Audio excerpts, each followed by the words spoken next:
If you're able, I'd ask you to join me as we say the Pledge of Allegiance.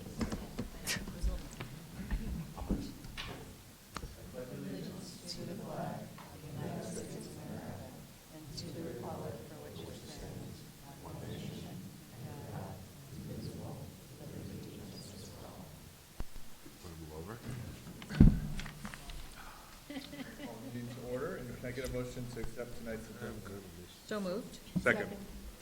Okay, all in favor? Aye. I think you can give it to Deb. No, I think that was Maura. Was it Maura? Didn't say a word. All right. It was just the flashy pineapple. All right, you got that one. And so with that, we just had a whole lot of news transpire in the next room over.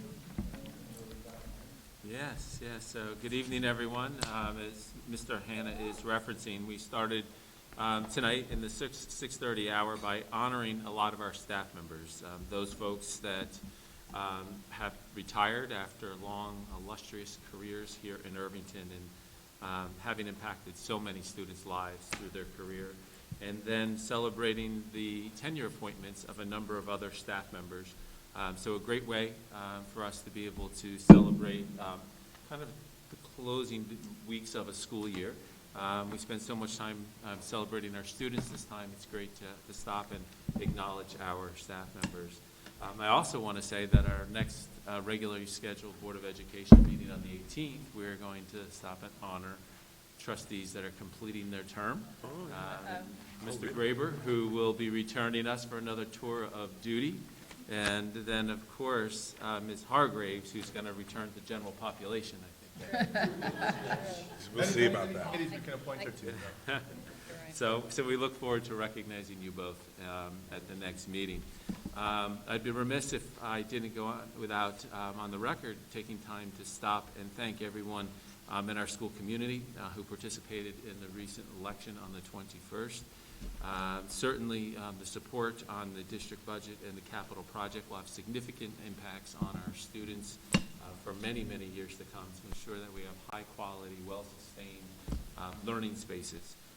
Also, accolades to the board committee and everyone that came out to support the projects because it really is a window into responsible planning, looking at maintaining debt neutrality, and tackling projects that are essential right now. So kudos to everybody on that front, and congratulations to Mr. Graber for being reelected, as I inferred a moment ago, and to Ms. Bernstein for being elected to the board. And of course, clap. And then I certainly want to acknowledge Ms. Friedman, who ran, and commend her for her efforts and her interest in being part of the leadership team of the school district. I just want to mention, too, a couple of things. One, I think the budget approval was the highest we received decades, perhaps. 79%? I don't know anyone can. It beat last year, Not that we're 77. keeping track. The other thing is I went to the Westchester Putnam School Board end-of-year dinner, and I had many trustees coming up who, they look around to see how other districts have done, and they were impressed with the turnout there in Irvington. So that's really great. Except then I went to England, where they were voting on EU candidates, and it was 75% turnout there. So we did well. We could always do better. Very good. Thank you to everyone that participated in the election. And then the final update from administration actually maybe two things. Before we jump in, I just want to, again, thank everyone who participated in the second annual school district survey that was administered last month. We're actually going to be announcing a special meeting that'll take place on Monday, June 17th at 7:30 here in this room. Ms. Bernstein, mark your calendar. Where we'll be joined by our research partners from K-12 Insight, who are going to present this year's results. We certainly encourage everyone in our community to come out and see what you and your neighbors had to say.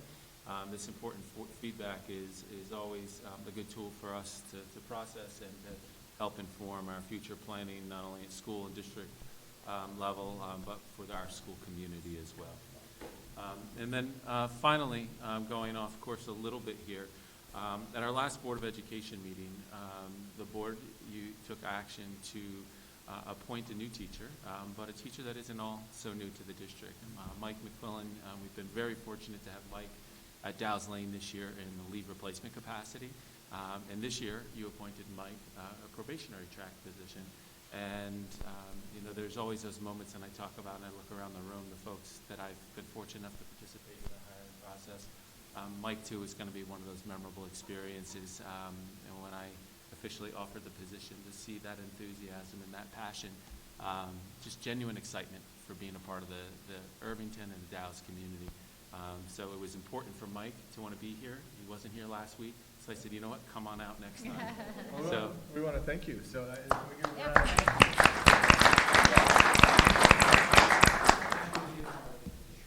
we're lucky to have you, Mike. Thank you.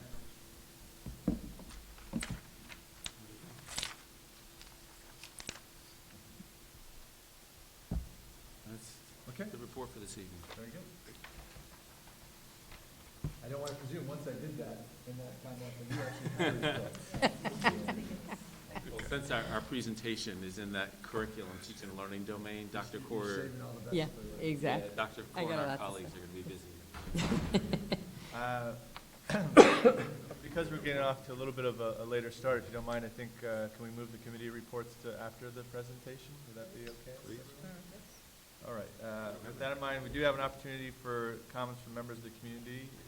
You're welcome to go to the microphone and state your name and speak for up to 3 minutes, and ask questions, make statements. Even Trustee Lex are allowed to? All right, very good. With that, then we'll move on to a follow-up to our prior presentation, in which we learned about much of the work of our K-5 program. We'll now have our 2019 secondary end-of-year update. Great, well, thank you. And we took a bit of a different look and pass at the presentations for the end of the year. And we're real pleased and excited with the opportunity that our elementary administrators and Dr. Core had last time to give different types of windows into the work that is happening in the school. Some more of the clinical approaches to what happens in the classroom to be able to support and monitor student growth. So we look forward to extending that similar conversation this evening with dialogue with our secondary administrators. So it's sure to be a very informative, engaging presentation tonight. So I pass the mic off to Dr. Core to do a fine introduction before my middle school colleagues jump in. Thank you. I think we need to be in the regular presentation, not the PDF. No, that's okay. I just realized, I looked up, I'm like, wait a minute, that doesn't look like slides. Chrome, you could just,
I also want to acknowledge that my colleague, Ms. Stein, our Assistant Superintendent for Business and Operations, is not with us tonight because she's at the annual New York State School Business Officials Conference.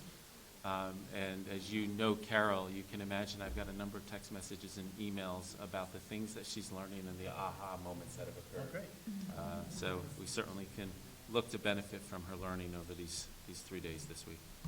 And then I should note also our Second Vice President, Brian Friedman, is attending the personal business, and he will be able to make it later this evening. But if not, we know that he works hard for us, and we miss him tonight.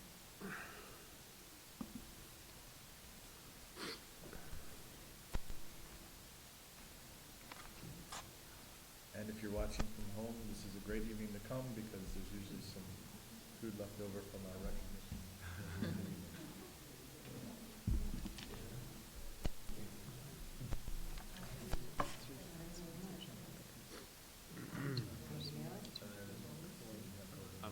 I'm just going to share it in Google. Pauline, you're logged in? Yeah, Pauline logged in. On this one machine alone, may never. Can't figure out why. You can see how it's going to be on.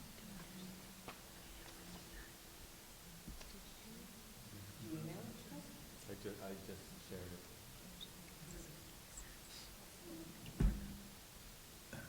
It's so good, the presentation, that we thought the suspense building up to it. I thought it was okay.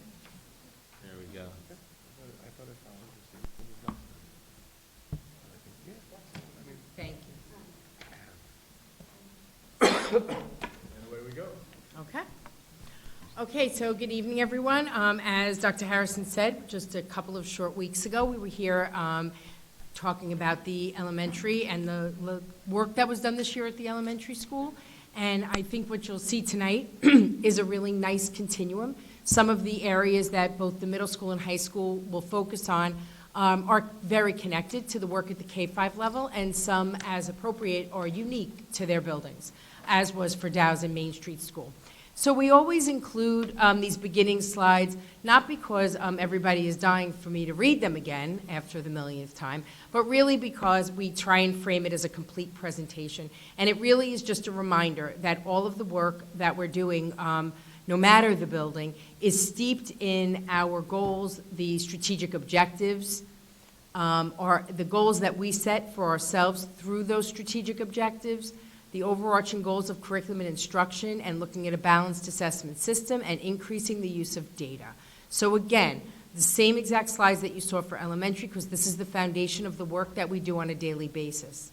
Our theories of action continue to guide us, and it's interesting. We've been doing a lot of interviewing lately, and that's interviewing. I've interviewed some teachers and interviewed certainly plenty of administrators recently, and many of them refer to our goals and our theories of action, and have found that on our website and see how this is these are really the guiding principles and ideas behind the work that we're doing on a regular basis. So our theories of action are steeped in what we want our students to know, look like, and be able to do, and our commitment through professional learning to get there. Our accountability system, or one of our accountability systems, just like every other school district, is observation and evaluation. So we link our third theory, which is to say that we have a consistent, well-developed approach across our district to observation and evaluation. And certainly, while in compliance with APPR, it really is much more than that for us, in that it guides our ongoing conversations, it guides our instructional rounds all year long in our buildings, and guides the common conversations we have at our grade levels and in our departments. We talk about the well-developed brain. It's just our goal. It's what we are working toward every day. We are trying to develop the skills and the thinking of our teachers so that they can provide the deepest and the most cohesive instruction to our students that's steeped in really well-developed content knowledge, but while thinking through the lens of what instructional strategies do I need to implement in my classroom on a daily basis to ensure that we are moving students on this continuum of development. We are steeped in these 4 learning goals, and we continually ask our teachers to consider what are the 4, how do you work toward these instructional goals on a daily basis. We do not expect them working toward 4 goals on a daily basis, but we expect our teachers to be able to name which of the 4 learning goals is my lesson or is my unit working on at any given time, and how am I getting there, and then ultimately how will I know. So we continue to work on a well-developed balanced assessment system, formative, summative, and I think tonight, as I think the board has certainly previewed, we're going to share some data and some entry points around data that some are new this year and some are just continuations and continue to develop the work that we've started to do over the last several years. In using that data, we have continued to not only the principals engaging in that data, but we have continued to engage teachers on a regular basis in data. 2 presentations ago, where I presented the student performance report, I was able to share examples of what our instructional coaches are doing at the buildings and how our standardized data is being used and integrated into the thinking. But for the building level presentations, they're able to expand on that and give different examples other than just the standardized state, New York State assessments. So with that, I'm going to shift over and turn it over to David and Allison. I just want to say thank you, and I think I said it in the prior presentation. It's kind of cursory now, but these are all aha moments along our journey, so thank you for reminding us. Thank you for saying that. Thank you, Dr. Kaur. Thank you to the board, Dr. Harrison. As we begin, I want to just build a little bit on what Rena just said, in the sense that what we are going to hear tonight, and I hope will sound somewhat familiar with respect to what you heard from our elementary colleagues. Obviously, there is a secondary level nature to it, but we are steeped in those same goals. We do all talk as a unit around the idea of teaching practices that elevate student thinking. We do all talk as a unit about how we can build a more balanced and thorough assessment system and how we can better use data to move our program forward. So while it applies uniquely at each building, those goals do link us and do allow us to function as a system. And I think that's very important to keep in mind as we go along. I'm actually very excited to start tonight's presentation by talking a little bit about an assessment that we've done over the course of this year on something that's very new for us at the building. And that is the move forward in our PLTW program, which is known at the middle level as the Gateway program, to include not just the classes that have essentially become the backbone of our technology program, and at the middle level, just to remind the board, the middle level is the one place in a student's journey through K-12 where there are required classes in technology. And so at middle school, we have adapted the two PLTW foundation courses, as they're known, which are design and modeling and automation and robotics, as our 7th and 8th grade technology courses. But, and so that transformation of our program happened over the period of several years. What's happened over that time, though, is the recognition that more is possible and more exists for students. And that's concurrent with the realization that we have had within our program a number of great options for students programmatically, but also a lot of places where students kind of didn't have an option. We had students, for instance, that were sitting in study halls every other day for a full year. Some students, bless you, every day for a year, right? And for us, in really considering what we thought the best possible program for the middle school would be, particularly for 8th graders, it didn't involve spending a period of every day or even every other day all year long in a time period where we didn't have a really highly engaging program for them. And so as we began to explore what additional options that we might be able to offer and implement for students, building upon the work that we had done with respect to PLTW really came into focus for us through what are known as the specialization units, or as we've just begun to call them, the electives. And so over the course of time, going through a selection process of which might be the first places for our students to go, first options that we might want to offer. We looked at programs that might be contiguous with things that would be able to be picked up upon in the high school or might build upon prior experiences in the middle school. And as you see in the 2018-19 assessment model there, we set some goals. We wanted to increase STEM-based opportunities. We knew that we had opportunities for students who wanted to branch out in the arts through studio art. We have a highly subscribed performance music program. We have an accelerated program in earth science for students who are interested there. But we had another place to go, and that became, and we approached that goal through this implementation. We wanted to, as I said before, we wanted to get away from this idea that every student or most students were going to have a study hall. We had a number of students whose schedules were already full, but we had a number of students whose schedules were not. And we wanted to really do something that was meaningful there. And so we implement these 3 programs this year. That it was green architecture, energy and the environment, and computer science for innovators and makers. And those were selected for a purpose. When you think about what lies ahead for students in our high school program, we think about the engineering, the architecture programs that are offered at the high school through PLTW. We talk about sustainability as a goal that exists within our earth science program as well as at the high school level. And then we talk about this idea that a computer science sequence is something that's been an objective of ours. We had been previously offering an accelerated computer programming course. Over time, it became clear to us that was not the best option, the best way to go for students. And so we replaced it with computer science for innovators and makers this year. That involved training our staff to be able to implement these new courses. And for the first time, one very unique factor this year was the fact that one of our PLTW courses was taught by someone other than a technology teacher at the middle school. And that really was a nice broadening of the base of support for these STEM initiatives and for the PLTW program. One of our science teachers picking up the energy and the environment course, showing some nice crossover there between those subject areas. As we get to the end of this first year, one of the ways that we're evaluating the program is the number of students that ultimately took the course. We wanted to make sure we were engaging students more thoroughly. And so as I sit here, I can tell you that now that approximately 36% of the students in our 8th grade class took one or more of these electives. Some students actually, after taking one, said, hey, I want to take another one, and signed up for one for the second semester. And you have to understand that in context because there are many students within our class who can't take another subject. If a student takes earth science and is in a performing music group, their schedule is full. If a student is getting support, or a considerable amount of support and is in a music, or even sometimes when they're not in a music group, their schedule is full. So we're drawing from only a certain percentage of the pool to begin with, and nearly all of the students in that pool ended up in one or more of these courses.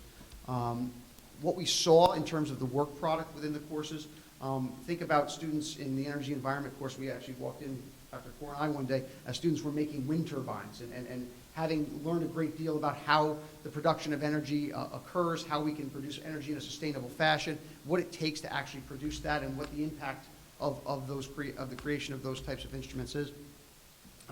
Actually then got hands-on and began to evaluate their work and look at the design process, which they had already learned in the PLTW process, course the year earlier, and then to extend that learning by building that physical model. So yeah, that's an example, and there are others, but I think what I would say most about it is that we see a growing level of enthusiasm, and when we look forward to 2019 and 20, we are going to go forward with the same 3 electives for the year to come, and we've already begun some of that work of implementation that you see there in terms of promoting these electives to our 7th graders who are going to be 8th graders next year, and really beginning to see, do we have enough options as we now sit? Are there other options that we might want to consider? And by the time we get to 2021, our goal is really to be saying, are we in the right place? Is there a consideration that we might want to make of looking even to opportunities for 7th graders in this regard, and then going from there? Obviously those choices will be impacted by the feedback we're receiving from students, by the continued growth in the numbers within our 8th grade, and other things as well. But certainly we're very enthusiastic about this first year of the implementation and the results that we've seen thus far. Yes? Would you prefer to get questions right at this point, or building and? Which way works I best? was going to say, why don't we go through the whole middle school, and then we can do middle school questions, and then we can do similar for high school? Okay. Unless there's a clarifying question or something isn't understood. All right. That works great.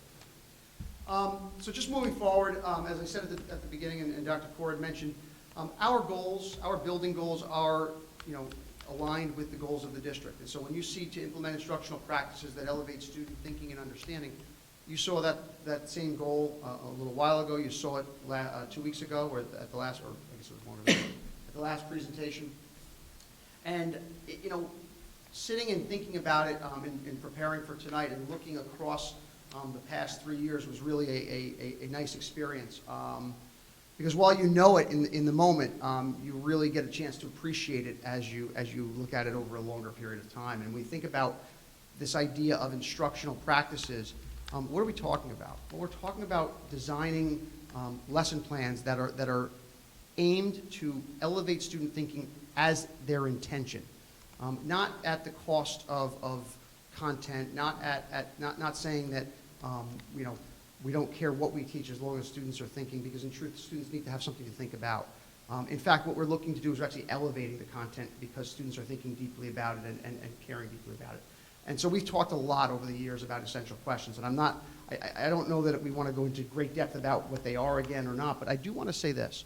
For a long time at the middle school, we've had a big focus and a big emphasis on the idea of questioning and discussion as a way to help students become better problem solvers, flexible thinkers, and effective communicators. That's been at the core of our work for quite some time now. And so as we began this work of essential questions, we started from a place of saying, this is already important to us.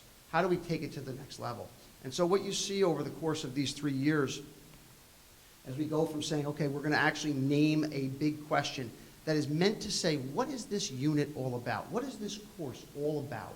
And it's within that frame that I think we've really begun to make the headway that we want to make when we think about the questions that we're asking and the use of those questions. I think we ask a lot of good questions from time to time. I think that the work of saying, what is the question, has been work that has been very stimulating for teachers and has helped us to move our practice forward.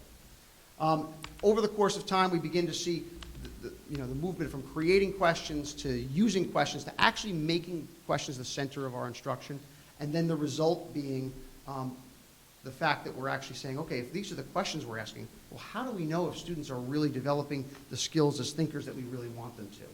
And that's where you get to that final box there, 2018-19, toward the bottom.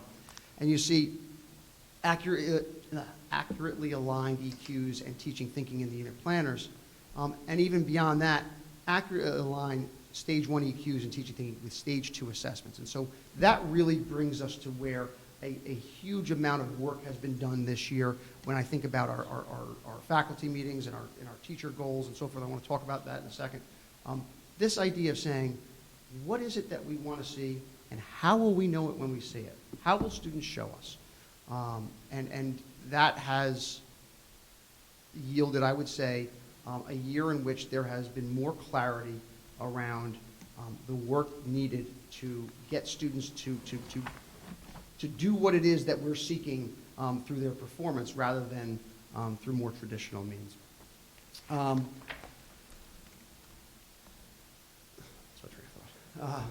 So what I would say about that is this. Where does this get seen for us? Where do Allison and I see this? And Allison will talk about the goal of assessment in a second. It gets seen through our day-to-day observation and evaluation process. It gets seen through our goal-setting process that we go through with teachers at the beginning of the year, in which they're talking about goals around their professional practice.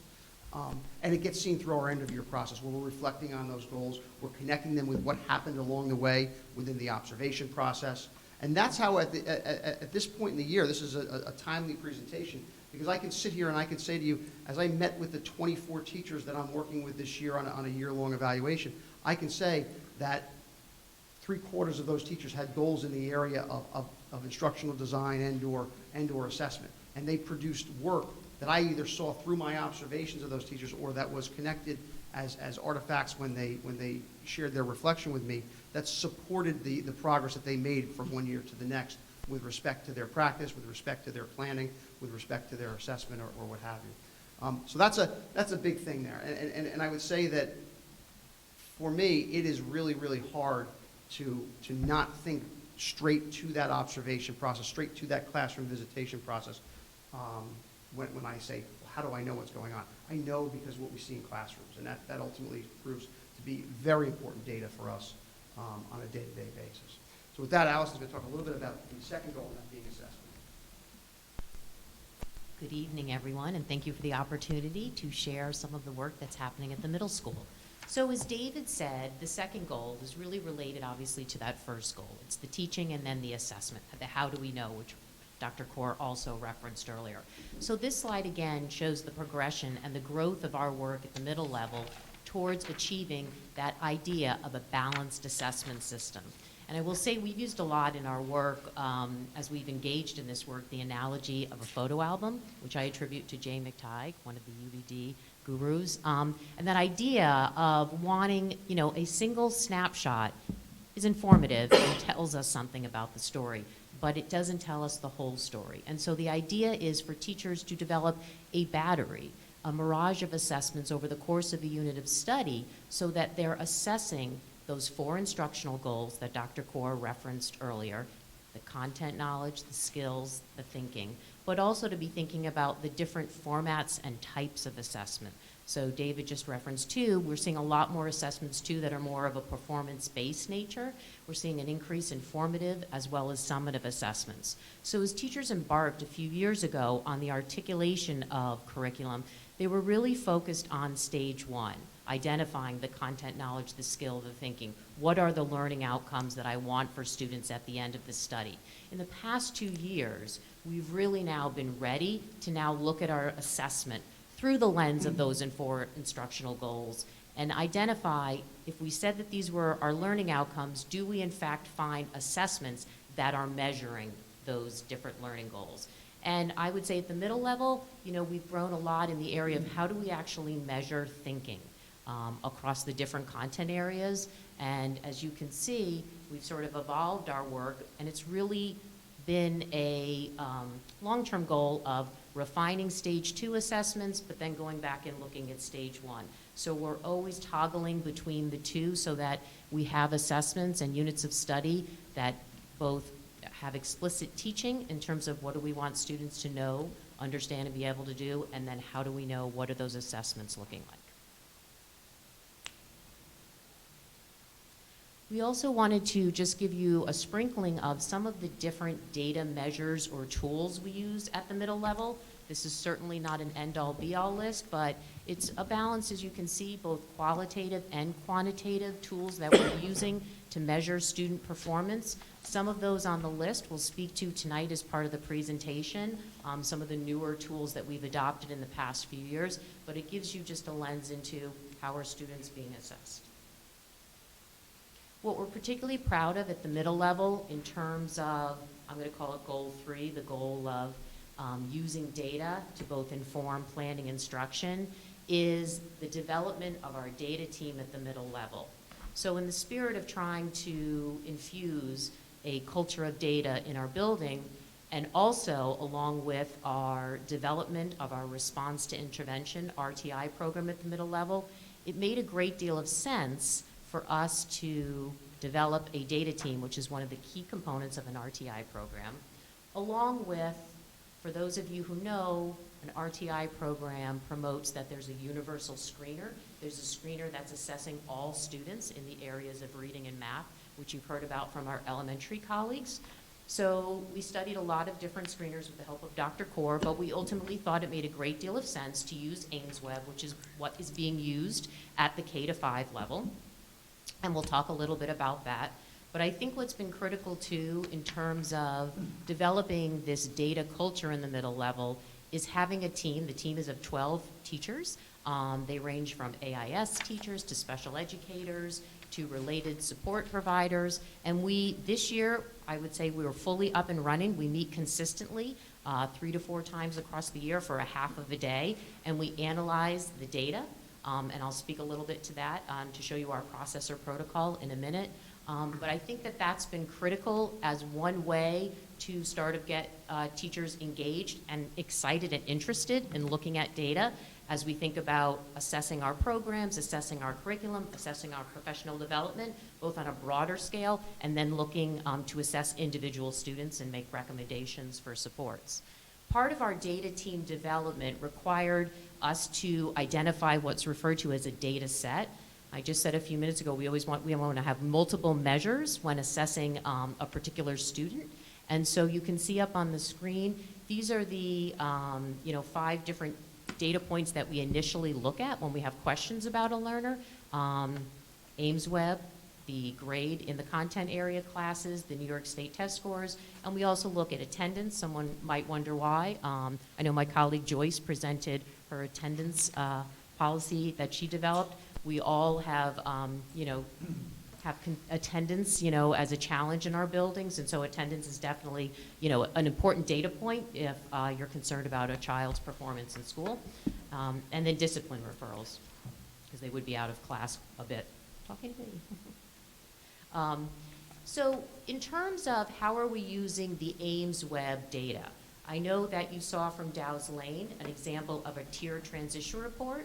So as you know, AIMSweb measures the reading and the math skills of a particular learner. What you're seeing in front of you is the transition report for our 6th graders. across this school year. So this is an example of how we can run this type of a report and look at and assess how is our program working, how is the cohort doing overall. And if you look below in terms of the transition details, you can get a sense of how many students were at each tier, high risk, moderate risk, low risk, and what happens to those students across the year in terms of their movement. And so the trend that is shown on this slide is that we have a percentage of students moving into the green tier across the year, which means low risk, and fewer students in the high or moderate tiers.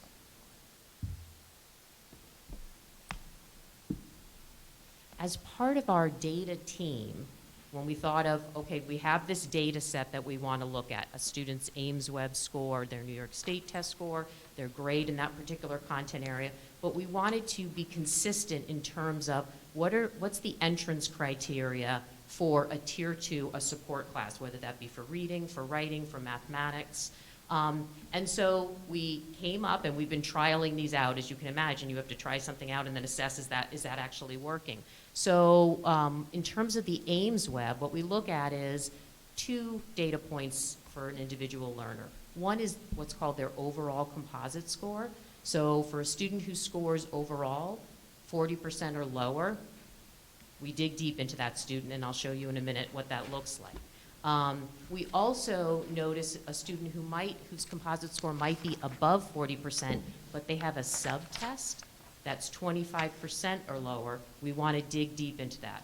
So the Reading Ames Web has 3 subtests: vocabulary, silent reading fluency, reading comprehension. The Math Ames Web also has 3 subtests. So there's two Ames Web data points that we really look at, and then if we see something that's below our threshold, as we like to call it, we dig deeper on that child. We would also look at his or her state test score. In this case, it would be the ELA. We also look at their grade. In ELA, it's a little different than math. When we look at a student's math grade, we can really push aside and just look at tests and quizzes. That's not the same in ELA because it's typically not like a lot of tests and quizzes, so we look at the overall grade. And then you'll see in a moment when we look at a few students in depth is if we have concerns, we might request more diagnostic assessments before we make a decision about what tier 2 support they might benefit from, and that are the Achieve and the Fountas and Pinnell reading level. Fountas and Pinnell, I know you're familiar with from the elementary. I'm sorry, I had a question. I just don't understand like what the Achieve 3000 assessment is. Is that another computer-based one? Yes. Yeah. And it's mostly like nonfiction, so there's like a benchmark assessment that you would do to sort of get the child's initial Lexile level. Okay, thank you. And then the Fountas and Pinnell is a one-on-one teacher and student assessment. Oh, so it's an assessment. It's not like, oh, what is this child doing independently in the classroom? The Achieve is an assessment that the reading teacher would still facilitate and manage, but it would be, the child would be on a device, as you mentioned, and No, but with the Fountains and yes. now it would be sitting one-on-one. The and reading seeing teacher where- would be sitting one-on-one in her reading room with the child. So Okay. yes, it mirrors the elementary model. Thank you. Oops. So again, we have our data set. The key components being we look at the Ames Web, we look at the New York State test score, and we look at the grade. So on the screen, this is just a little snapshot of 3 different students who we looked at, just 3, we looked at many more, during our winter data team meeting, which was towards the end of January. It was right after the students had taken the winter Ames Web. One of the great aspects of Ames Web is the data is readily available as soon as the student finishes, so there's no wait time like we know there is with the state test. And so if you look across the grid, the first column that you see, information in is just their ELA, their quarter grade. So this would have been their first quarter and their second quarter grades combined. Then you see the Ames Web percentile. So you can see the 3 students listed all fell below our composite 40% or below. So that was sort of our trigger. We first look at their Ames Web score as a data team. We have a chart, and that's like, we start then to go deeper. We would look at the grade, we would look at the state test score. Of course, this is a 6th grader, so it would be from his 5th grade New York State test score.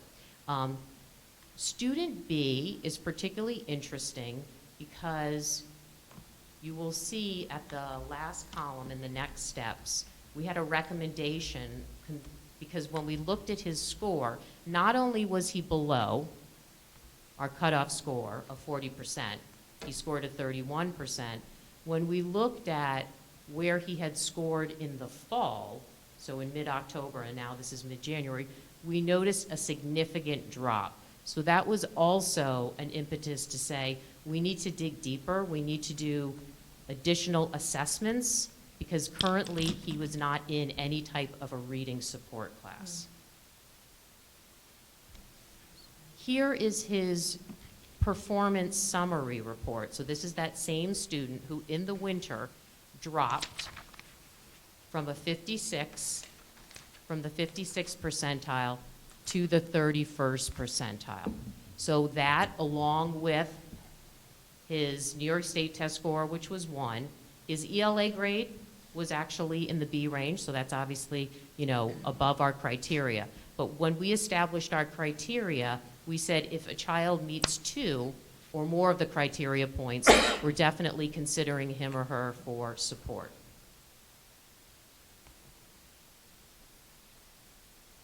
So what happened is after the winter data team meeting, we recommended that he work with the reading teacher and she do the diagnostic assessment of the Fountas and Pinnell reading level.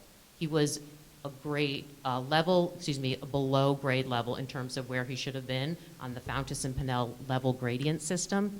And so what happened is we put him in reading class. So that was the intervention. He was going to have every other day, because that's the model at the 6th grade. And then what I wanted to highlight is when you look at his spring score in reading, he's earned 58%. So another way to look at the same data of the same student, and I know this is a graphic that you've seen from our elementary colleagues, this highlights like the national, like where the national expectation is, and then where he is. The dotted line is like where you should be nationally across the year. The blackened line shows his progression, so you see the dip down in the middle of the year, January, and then you see him starting to go back up where he scored 58%. So again, we wanted to show how we use AimsWeb to look at the cohort, right, a broad lens, but then also how it's one of our data points when we look at children consistently. And that's another, I think, outcome of our data team is that we have a consistent practice when we gather together as a team to look at children who we have concerns about, and we're, you know, adhering to more consistent criteria for entrance so that we can have, you know, the right profile of a learner in the classroom. I'm sorry, I just have one more clarification. Yes.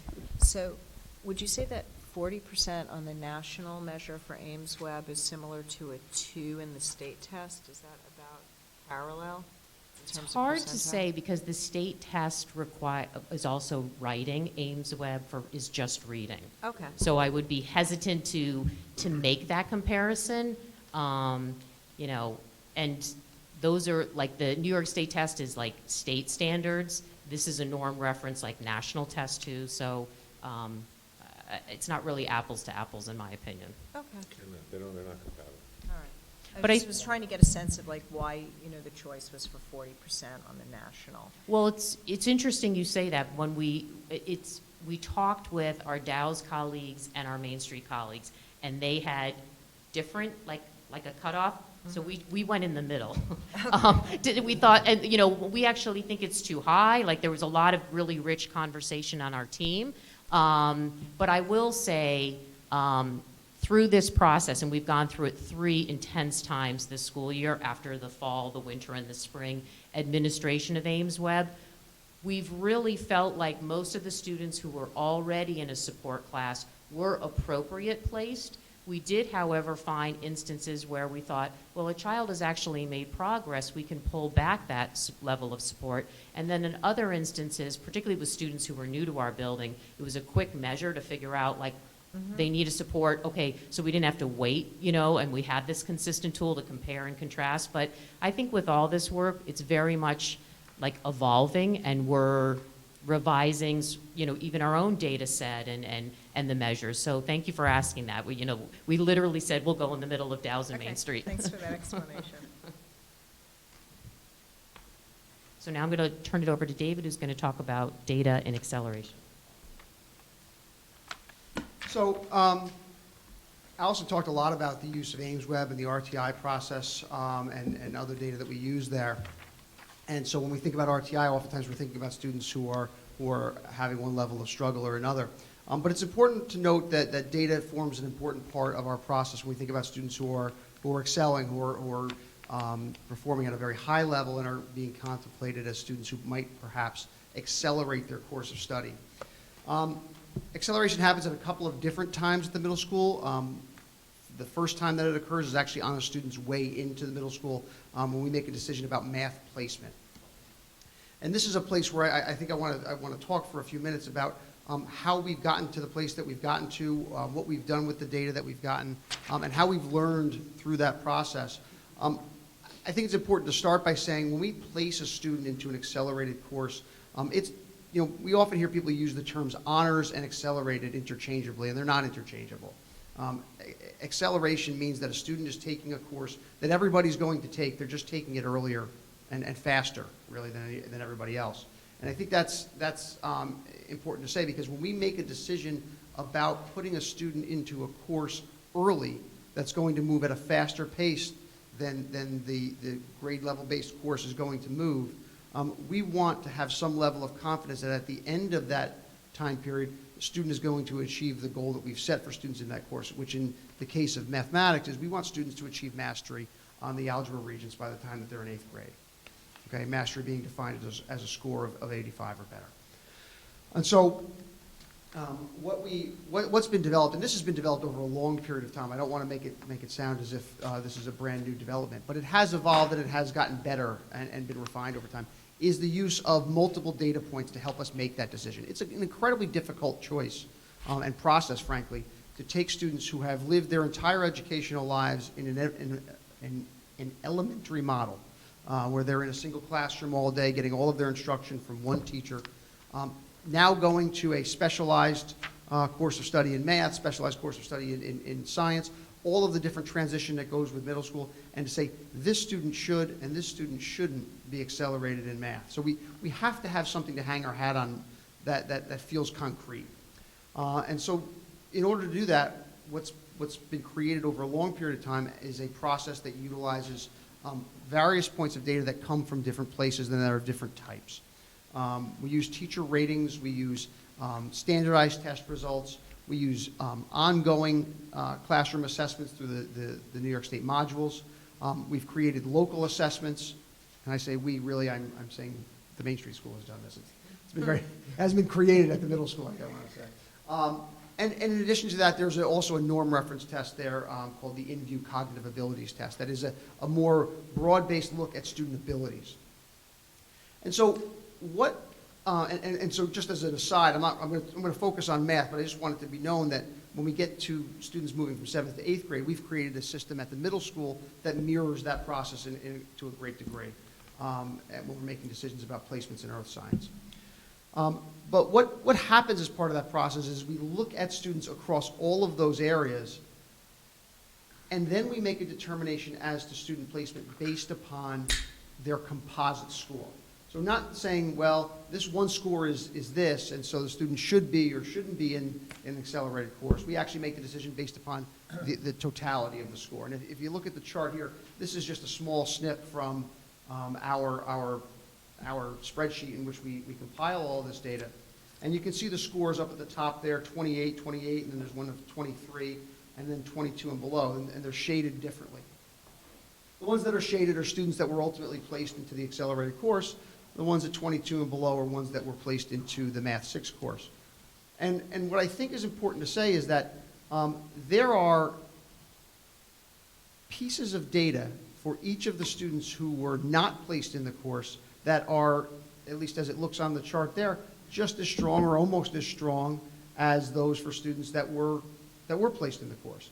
And there were some places where some students that were placed in the course weren't as strong as others. But on the whole, they ultimately, shook out in the total score the way that they did. So what I've done and what we've done really over the last couple of years is say, well, what can we make of this? How well is this tool working for us with respect to putting students into the right place and making decisions about students' placement for math that's going to really carry forward from 6 to 7 to 8, assuming that students remain at a relative level of success. And so a couple of things have come to mind. In order to do that, and I could go into a lot of different points on this, but I'm going to focus in on one or two things. I'm going to focus in first on the fact that there are students who are placed into the course based on the data that we have on the way into sixth grade. And then there are students who are offered the opportunity to move into the course later on based upon their in-class performance in sixth grade.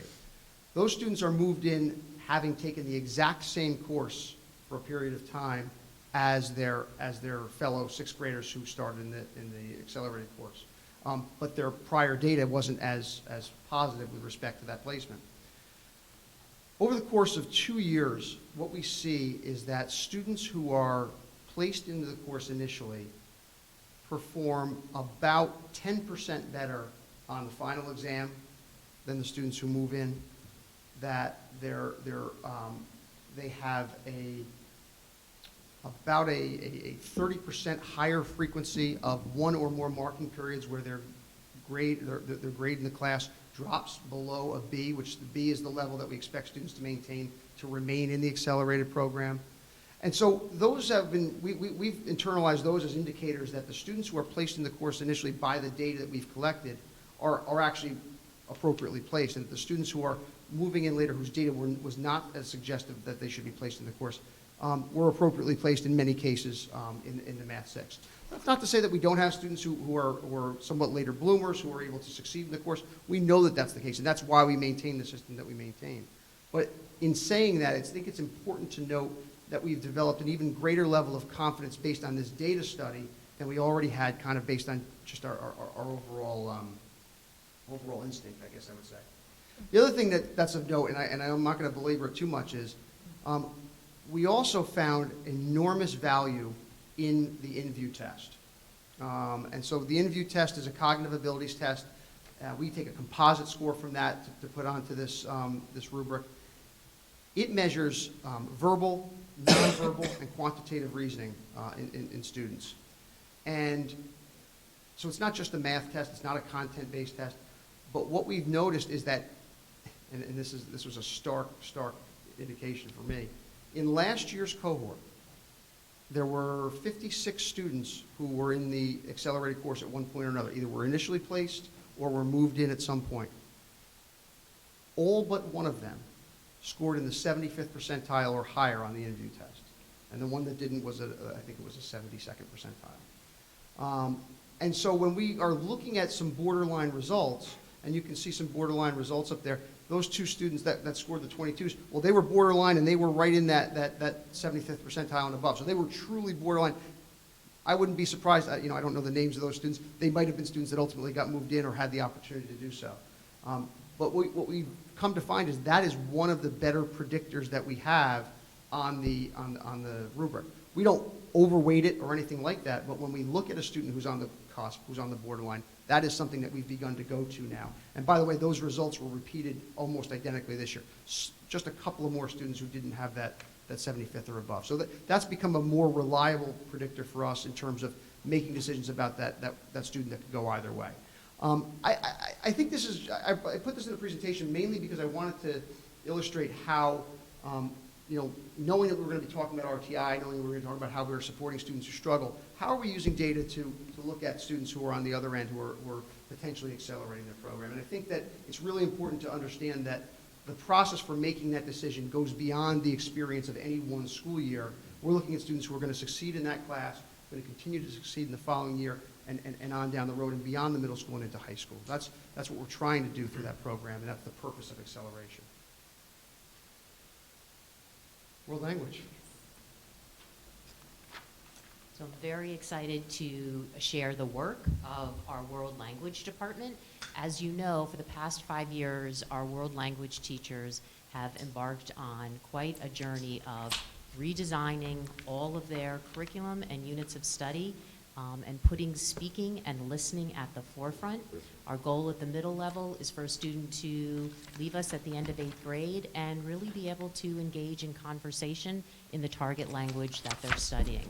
So this chart probably looks very familiar. When we embarked on this journey, we had to determine what is the proficiency, the speaking proficiency target for the end of each grade level. This is based on the ACTFL, the American Council of Teaching Foreign Languages. It's based on their standards. But you can see at the middle level, the goal is for the student to be at the intermediate low by the time he or she exits. Along with the identified speaking targets, we have the World Language Speaking Performance Assessment rubric. This is also based on the ACTFL standards. This helps a teacher understand what are those differences in terms of skills that a student needs as he or she shifts from one level to the next. This is only half of the rubric, but I just wanted to put it there as a placeholder so you can see the progression of communication skills, vocabulary, and comprehension skills that a student will demonstrate in the spoken language as he or she progresses across the levels. We recently, a few weeks ago, received our APPLE. That is the assessment that is now being administered 7th through 12th grade to all of our students who take a language. You can see on the screen, and I'll have in a moment a similar screen with our French results, that in 7th grade, we just took the students took it, this was our 2nd year. When we look at 8th grade, it's very interesting because we have 4 years, so we really feel like we can draw some strong conclusions from that data. What we wanted to point out is when you look at the 2016 results, those are students who did not have this new curriculum, this new approach to instruction. When you look at the students in 2019, those are students who over the past 3 years have experienced this new curriculum. So we see this as a measure to really assess how's our program working, how's the curriculum working that we developed, how's the professional development that teachers have engaged with. And so if you look at the bottom row, highlighted or shaded in gray, both the 7th, but I really want to draw your attention to 8th grade, you can see that the number or the percent of students who were at or exceeding their target level increases from 2016 to 2019. And I'm just going to show you the French data. So again, if I can draw your attention to the 8th grade and that shaded gray, you again see, and this is even a greater increase in terms of the percentage of students that are at or above that target level. So from this, we are feeling confident that this new approach to teaching, that the curriculum, that all the professional learning that all of our language teachers have been immersed in over the past 5 years is working. So in addition to looking at a grade level as a whole, so that broader lens, each teacher also gets the individual target level that each of his or her students scored at. What's really unique about our World Language Department is they are a great example and a model for a group of teachers who are really interested in looking at data. They recently spent a half a day facilitated by our amazing department chair, Ms. Tempest, and our consultant looking at this APPLE data. They looked both through their broad lens, so they looked for implications, what do we notice from 7th to 8th, 8th to 9th, et cetera. And then they drilled down and they looked at individual students. And the prompt for them was in a small group to choose 5 students from one or more of their classes whose performance surprised them. And then they listened to that student's audio file and collaboratively talked through, using that rubric, why do we think this student scored at this performance level? And I recently spoke to one of our 8th grade teachers who told me that she was really surprised that one of her students underperformed. Those are her words. And she said it was fascinating when she listened to his audio file. She said, he's speaking in paragraphs, he's has control of the present tense. He's asking questions. Those are all skills of an intermediate speaker. But her aha was that he had missed part of the prompt. And so it's a prompt, obviously, that's auditory. And so he heard a snippet. The prompt was really look around the room you're in, describe the books that you see in the classroom. He heard books that you see. He chose like his favorite book, and so his conversation was all about a Harry Potter text. So the aha for her was, all right, what is this telling me about my instruction? How do I need to shift my instruction? She said, you know what? I always have the prompt when she engages her kids in conversation on a day-to-day basis. She said, I say it, but I also always have it written. So she said, I obviously need to start to pull away that visual support so that they're 100% focusing on the listening so that they're really tending to the prompt. So again, his response was somewhat connected but not fully connected, and that's why his score was rated lower, even though he had all those masterful skills in terms of his speaking abilities, like the tense and stuff like that. So again, they had such an amazing day that they've decided as a department that every May they're going to take a half a day and they're really going to look into this Apple data with the goal of drawing conclusions and saying, how can this inform my practice, our collective practice moving forward? So it's a really nice example of data diving, as they like to say.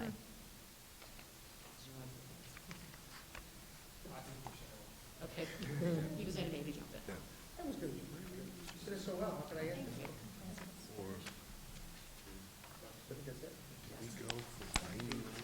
So here's an opportunity to circle back and ask some questions about this really informative presentation we just had. Thank you very much. Does somebody want to take a start? I was asking Deb a question, should I continue it Yeah. out loud? Yeah, I mean, I guess the one thing I wonder about is I have questions from way back early on. Do others? Can you just give a quick, So I'm just going to say your question is from early on in the presentation, because if not, I Oh, think so that we sorry. should work our way Sorry. forward a little bit. go ahead. So does somebody early on have? I have no questions. Yeah. I did, sure. I promise, I apologize. I have one, just one. It's more feedback than it is a question. Let me just pull it up, I wrote it down. In the, I guess it is a question. If you go back to slide, page 15, 14, 15 and 16, sort of the program analysis slide. It's less a question and more just a thinking out loud feedback pieces. I think when I see this, I love seeing this model. It's very clear and easy to sort of map out, and I'm really happy because I know that this is something that we put into play coming into this year, so I love this. I'm curious about the evolution of it. And so like I look and I wonder about the outcome boxes and how we can get to a place where they're a little more substantial. Like I look at the PLTW and I'm just thinking forward more like the results. I see that we're looking at enrollment, right, to see how that course is moving. Do we need to wait 2-3 years to start collecting data and thinking about how this program works? This is what I was thinking about. Like, could we start doing that next year, and why not? You don't have to answer that. I'm just putting it in the air. And then the idea that, how does this PLTW? So now we're K-12, right? And one of the things that I think we should start thinking about is like sort of the idea that STEM shouldn't necessarily live in a silo. Because it involves mathematics, and it involves science, and it involves, in some cases, language arts, and to the case. So, I wonder if we could sort of figure out how to start to work up, integration, right? Like seeing, like, I wonder, more data could be so useful to think about how these kids might be doing in mathematics and science as it becomes applied to, right? So I thought that would be a good place to sort of raise that. From early So on. the question you're raising is. Less a question. No, but it sounds like it is. It's a suggestion, which is Yes. they have a program which is PLTW, which is specialization courses or electives, and you're espousing a philosophy that says that why wouldn't this be integrated into all their other courses? Kind of, more like the idea that PLTW is a very core STEM program. as we've seen through the rollout over the last several years, right? And it lives in sort of this special room, like the PLTW room, and it's PLTW, and kids know what they're doing, and it's an excellent, place for them to go. But it also applied, the stuff that goes on in PLTW applies to mathematics, and applies to science, and applies to ELA in a lot of different ways when you look into the curriculum and see how it gets taught. And so I wonder if in this program evaluation and in the data piece that I'm blown away by that we've gone so far with, is to start thinking about how can that's why sooner rather than later, right? Like, how can I look at some data here that shows me maybe how this course helps affect other courses to strengthen or pull back, yeah. And I'll jump in too. I mean, along the same lines, when I see the chart and we're in 18-19, I saw results and I see that you collected feedback from students and you've collected feedback from teachers teaching the course. So my question to you is, how you doing?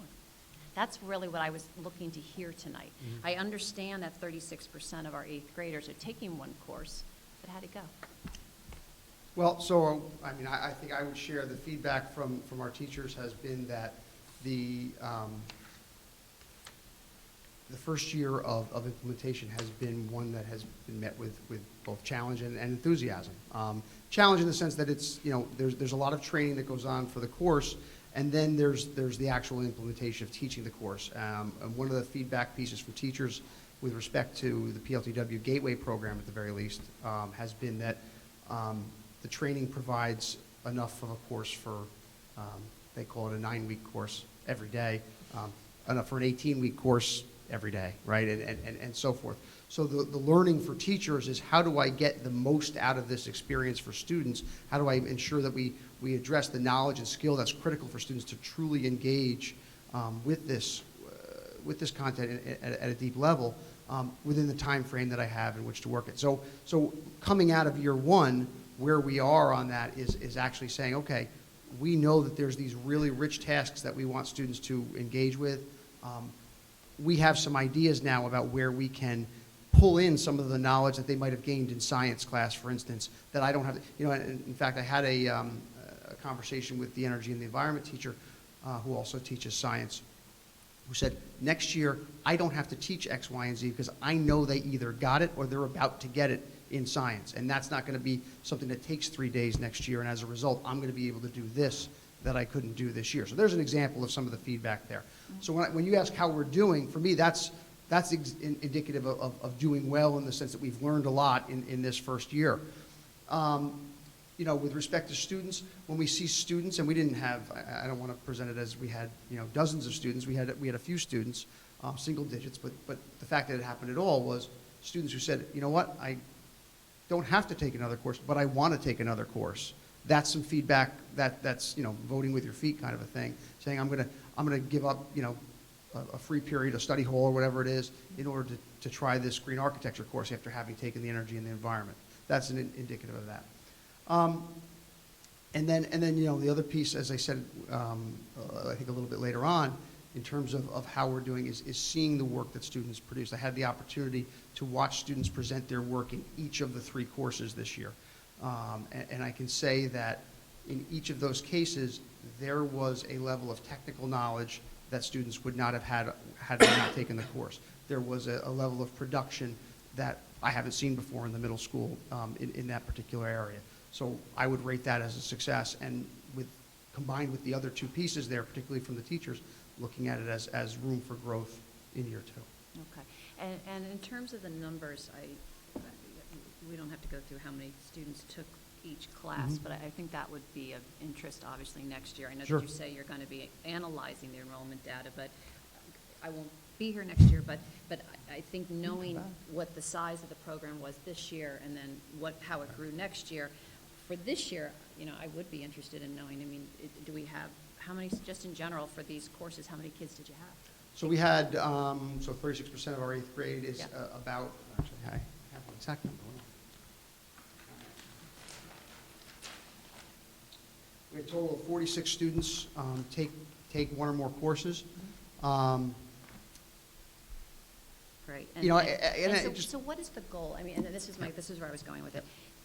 what is the goal and how does it connect with earth science being offered in 8th grade? Because I would think that at some point, that's a conversation that's going to happen at the middle school. I mean, we only have so many Right. students. We have these wonderful offerings. They're not the same. I get it, that different kids may be attracted to accelerated earth science as opposed to this.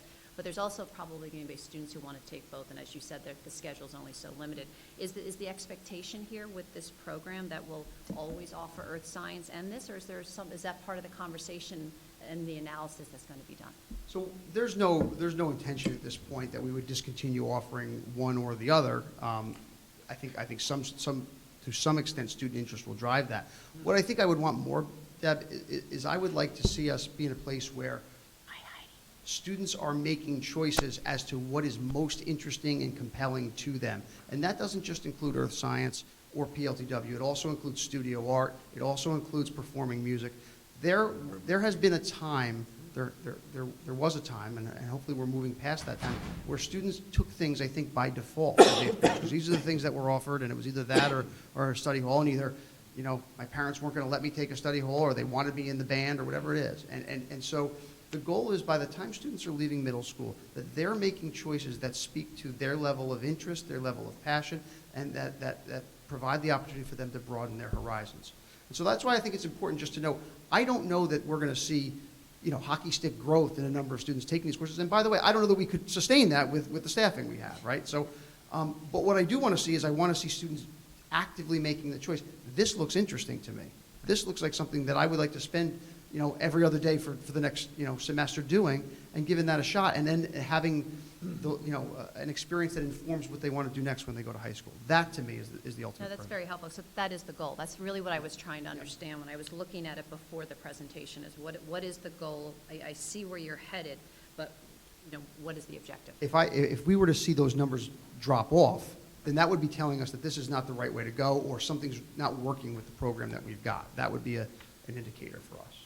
Yeah, and I just wanted to say that my understanding was that the first time it was rolled out, there were some issues with communication about what was available, and that has improved this year in terms of that. And I just wanted to say, well, I was looking at the website for the district, and I saw that now on the middle school page, you've got the grade-by-grade course of study, which is something that had been an area of interest, because it really shows parents what's being given in every grade in great detail. And the only thing I would suggest is if you could provide more details about these electives, it might help parents have conversations with their children about what those choices are. I know you have the 8th grade orientation and all that, but also, some place where they can go. It's on the website. It's very accessible, and I think that's a great development.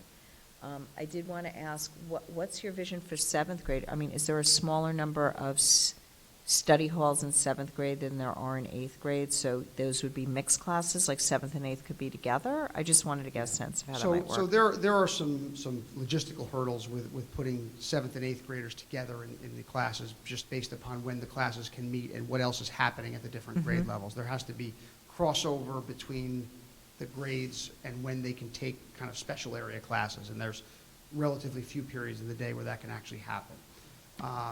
So is there more study hall in 8th grade? There's actually more study hall in 7th grade. Oh, okay. Most students in 7th grade have a study hall every other day. Now, what we had in the 8th grade that was the bigger issue was that we had students, if they chose not to take earth science and chose not to be in a performing music, they had a study hall every day, period of the day, every day. And that just felt, that just was unsatisfying in so many ways. Right, absolutely. Thank you.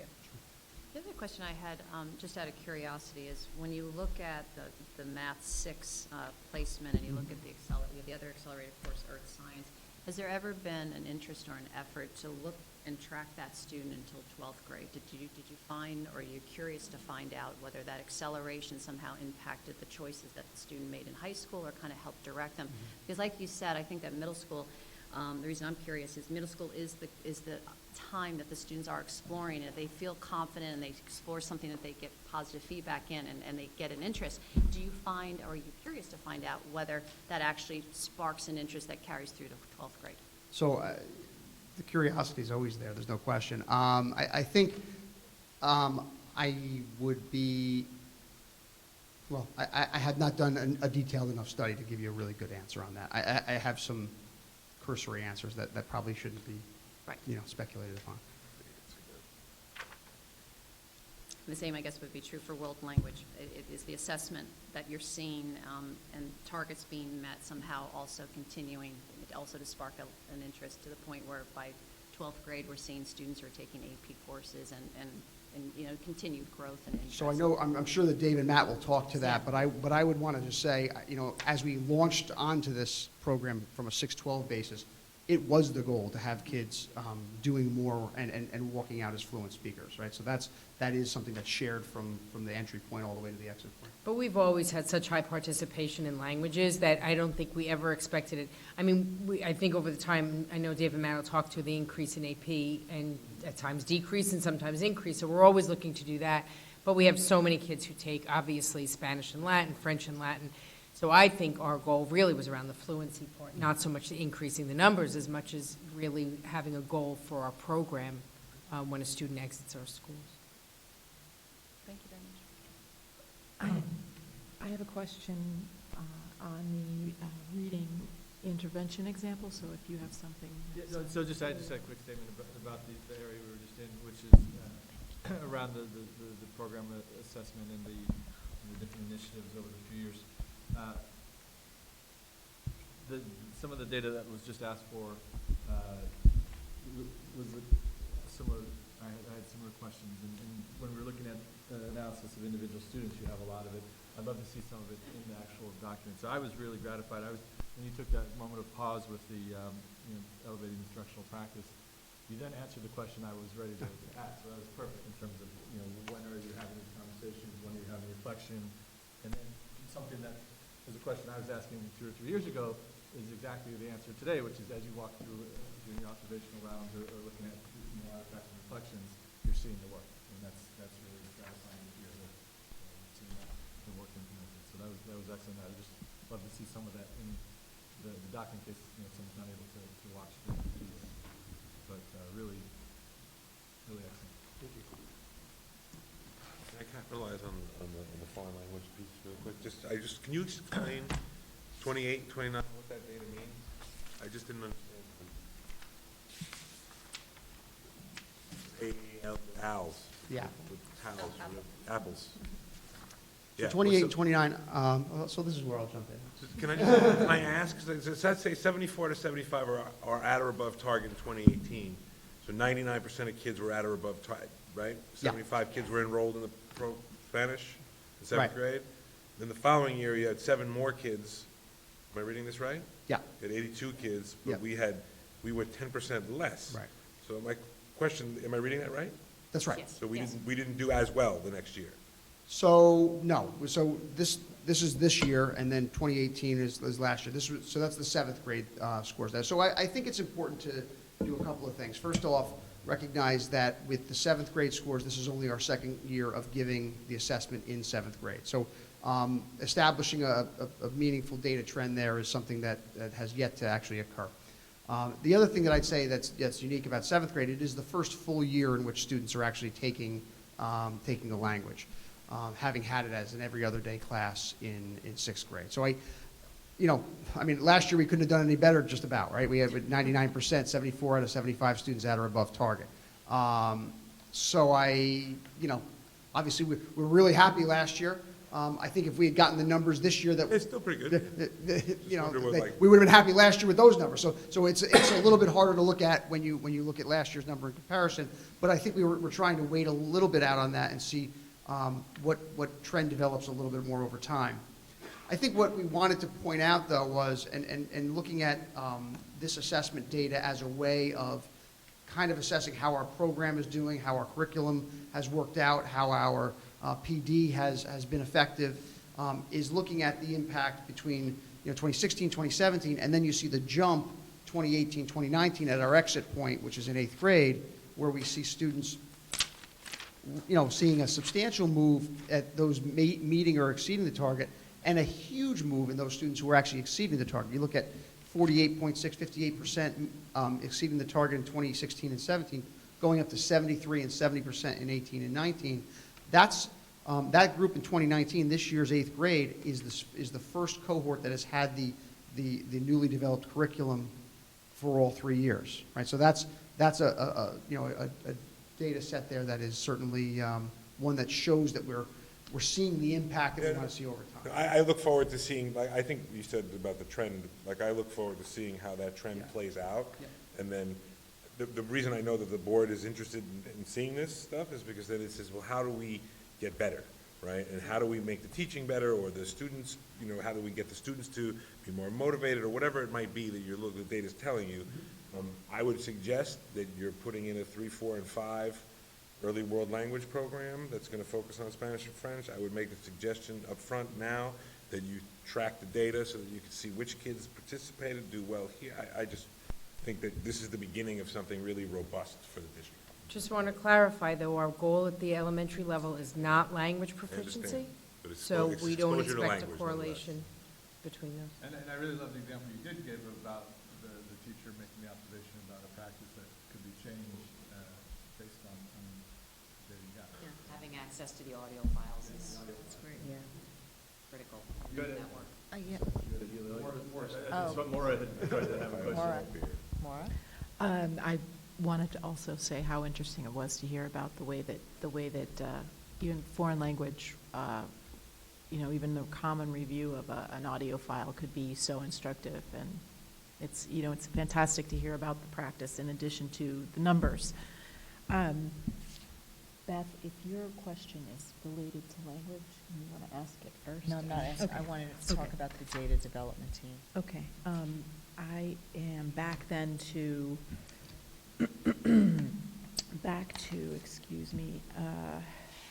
the intervention, 6th grade intervention.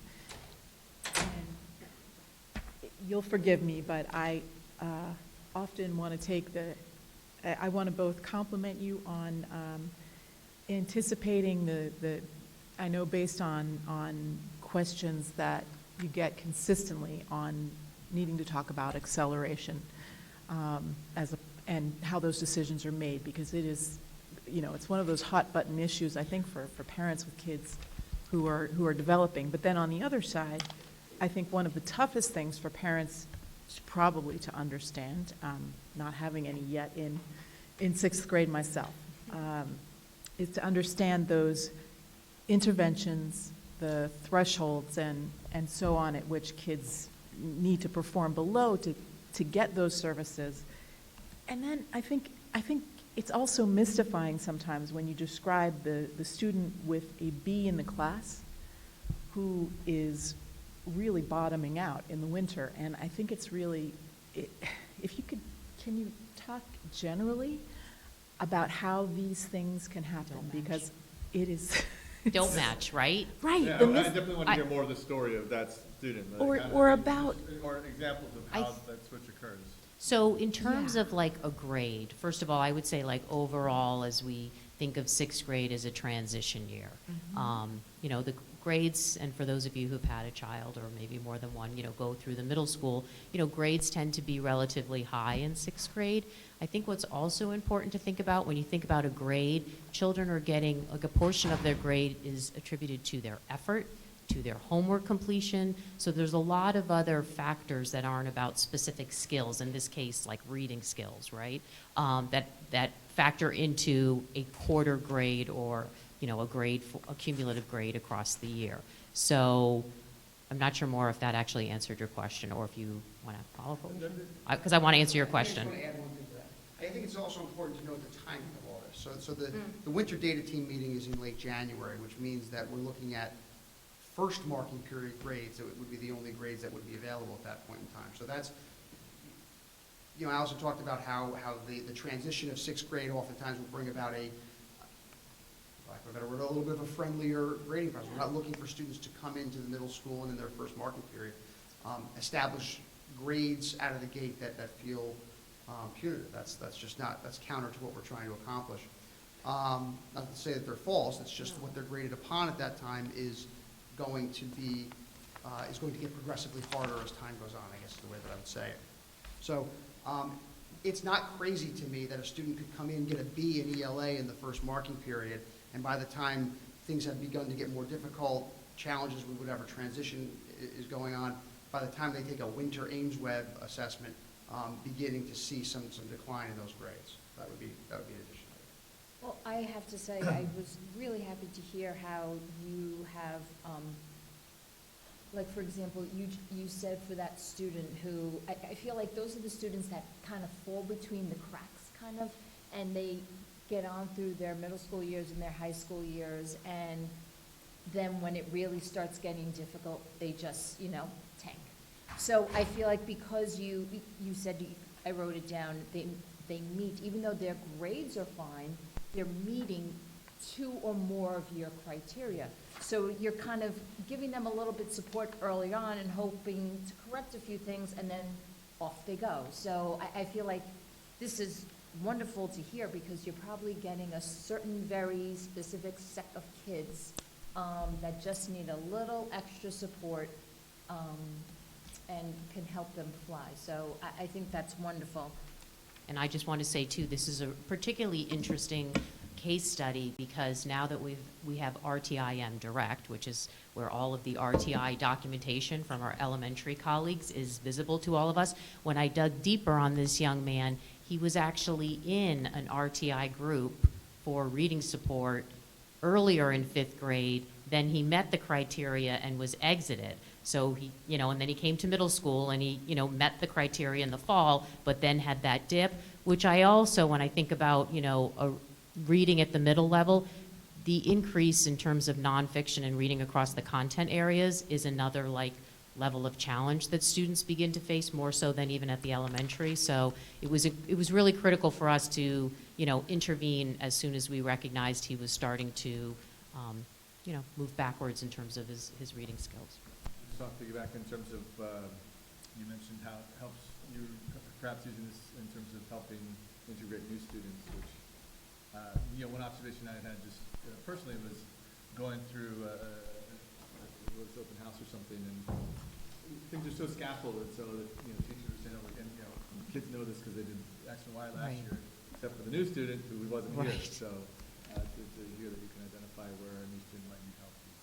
Which is important, because sometimes when a new student arrives, we don't have a lot of records in terms of their history, and so this is a quick way to just get one data point. It's not the end-all be-all, as we know, but it's a starting point for us. And I wanted to piggyback on what Michael said and say that in terms of data team development, by including attendance and discipline referrals, you have another measure to show why you might have some of these disparities that also lends some shed some light sometimes on SEL issues, which we've talked about at other meetings. So I want to really No, that's I'm sorry, clarify Beth. that. So thank you. No, because attendance is not only not being present at school, but it also could impact if a child is in a support class and then they're not getting those tier 2 or tier 3 support. So it's twofold, which is why we're really being vigilant in terms of looking at attendance and responding appropriately. There's an issue. I had a question related to the Ames Web report, grade 6 reporting, reading report, which we'd seen a similar, as you mentioned, a Yes. similar report from the K-5 presentation. So I was surprised that the number was so low regarding the need for intervention, because they've been substantially higher in the South Lane example. And then just as another example, you've seen the ELA scores where there's a chunk of students who didn't do as well perhaps in that. Why do we think the number was so low in this case? And it seems to me there should be a correlation between those and that the number would be higher, but that's not the case. Higher where? In terms of the need for intervention in grade 6. You're thinking there should be a higher percentage of students in the high risk or the moderate, right? Yeah, at least moderate, that's great. It seems that, I'm just surprised. I mean, I can say, I just pointed, maybe you No, don't no, I it- just pointed out, and it seems. I mean, sometimes I'll attribute it to the cohort, because if I, had showed you the transition report for 7th grade reading, it would not have been a mirror image of this. There would have been more students, or there are more students in the moderate and the high risk. I think for us, this is a helpful report in terms of seeing where students, where they start originally in terms of their tier, and then do they move? And hopefully, if you're in the red tier, the high risk, hopefully as we see, in the transition details visual, you see the movement of some of those students across the year as they take the assessment. So Well, I appreciate your use of the idea of it differing by cohort, because I think that's another, at least it's been interested in a Yeah. number of members of the board, if not the board, to see how we can help, or what work is being Right. done to help on a cohort basis, because we're a high achieving district, how do we move Right. the areas where we can support students and help? So, okay. Moving along. I have a question. The InView test, you had said it was a really good, reliable predictor. Can you speak a little bit more about that test? I think what I was saying there, Maria, was that we found that the students who ultimately were placed in the accelerated course, while they might have, gotten 3s or 4s from their teachers with respect to their conceptualization or their work habits, while they might have gotten 3s or 4s or sometimes 2s, in one or more of the other assessments, what they universally got were 4s, meaning that they were in that 75th percentile or above on the InView test. Right, what's the InView test? So the That's what InView I'm- test is a nationally normed cognitive abilities test. It's not a locally developed assessment. It's something that measures students' cognitive abilities in the areas of verbal, nonverbal, and quantitative reasoning. So you give that to the students who were interested in taking, or everyone takes it? Everyone takes it in 5th grade. In 5th grade. It's not at middle school. It's in 5th grade. Oh, it's in 5th grade. We've been doing it probably from, I would say, 15, almost Longer than maybe, I've been here, yeah. almost 15 years. So it's just one data point? That's right. To clarify. one data. Thank you. Yeah. Oh, so this isn't something new. I didn't understand that. Okay. Yeah, it's sort of part of the math. That's what I was going to ask if you thought, I don't know if you think this would not be a good idea, but in light of the fact that there's this math rubric that includes all those data points, if that's something you would also want to put on the website to sort of let people know. I don't know if that opens a whole can of worms. So we go into pretty deep detail when we explain the math rubric through our orientation process. I go into deeper detail for parents who are interested in getting more information about it. I think that, I think that's a good point. I Yeah. forgot about that. Yeah, it's gone into it, yeah. Right. And all the parents are at those meetings. Right. Yeah. Right. Thank you. Sure.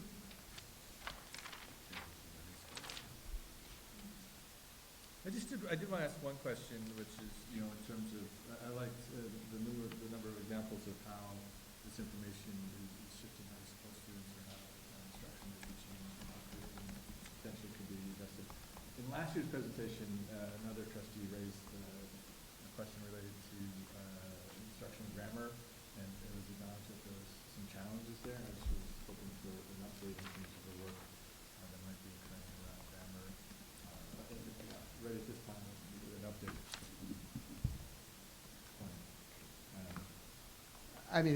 I'll say very briefly, there's been a follow-up this year to work that was done, actually was supported through a grant. We had a consultant come in and work with our students and our teachers on promoting the value and the importance and the role of grammar in writing. Actually did grammar workshops with students and with teachers. Teachers as a follow-up to that. I think there's a chair with a name on it. And so as a follow-up to that, there was a cohort of teachers that did some summer work to look at units of study and look at where grammar instruction, explicit grammar instruction would be best infused into those units that they're continuing with this summer. So it is on there. It's certainly work that's ongoing at different points and different grade levels. I think the big challenge is always is saying, how do we make grammar instruction feel like it's not, to use a word that Mr. Graber used earlier, not in a silo, right? That is something that is along with and integrated with the writing instruction as opposed to something that's separate. Just my final question on that one would be, is there what assessments do you have for writing? There's ELA and plus writing assessments. So the writing assessments that we have at this point are the classroom assessments that teachers are utilizing, and then any additional writing that students do via final exams, things like that. It just strikes me, just listening to Michael's questions about the grammar, the mechanics of writing, grammar of writing, it just, you know, your response was you didn't want it to be in a silo, like, by itself. It just seems like, logically speaking, it's something that should be embedded all the years building through. I mean, even on the standardized test, you know, when kids apply to colleges, it's part of the story because, you know, they're taking an ACT or an SAT, and it's a big chunk of it's a portion of that test that they're graded on, and it's one of, you know, we'll see if colleges go away from using these scores as part of the application process, as some have been going that way. But I've never been an advocate of teaching to the test, but it just seems to me kind of crazy that the mechanics and fundamentals aren't already embedded and part of it, and grammar being part of that story. So let me, and I want to be really careful here. I don't want the takeaway from the conversation here to be that there's not instruction in grammar going on. I can think of specific lessons that I observed this year in all 3 grade levels where grammar was at least a component, or in some cases the main component of the lesson. You know, in our ELA classes, I can think of specific student work that received feedback specifically with respect to the grammar and the conversations that I had with teachers around how they were doing that. I just, you know, I think I would not be telling the truth if I didn't say that it was, you know, it's always a challenge to address grammar as, you know, as you're also addressing writing to think and thinking to write and so forth. So it's work that's ongoing and we always need to get better at. And so my comment about having it be integrated and embedded, Maria, is not to say that it's not happening and we're just trying to figure out how to do that. It's just, I think we're always trying to figure out how to do it better. So in other words, how to do it more, perhaps, is what you're saying? How to do it better. How to do it better.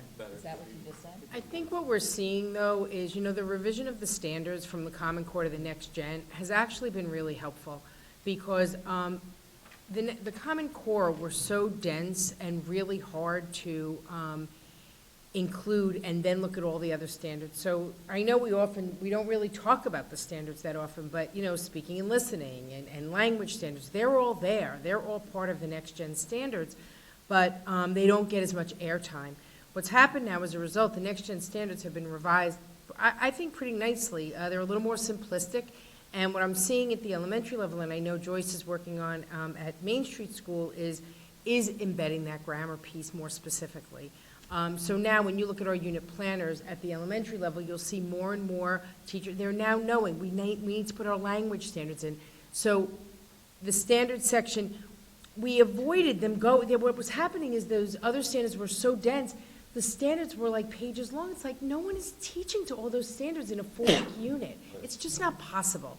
So I think what we're seeing, and I see it at the middle school as well, is the streamlining to say which standards are we really working on and how do we make sure we're including all of the standards and not only the reading or writing standards, but also speaking and listening, also the language standards. So I think that the revision has actually allowed teachers to look at it with just a greater fluidity, I think, and it feels more doable, I think, is what we're seeing. So that was actually a really good revision. So we're definitely seeing more attention to it. Thank you very much. Thank you. Thank you.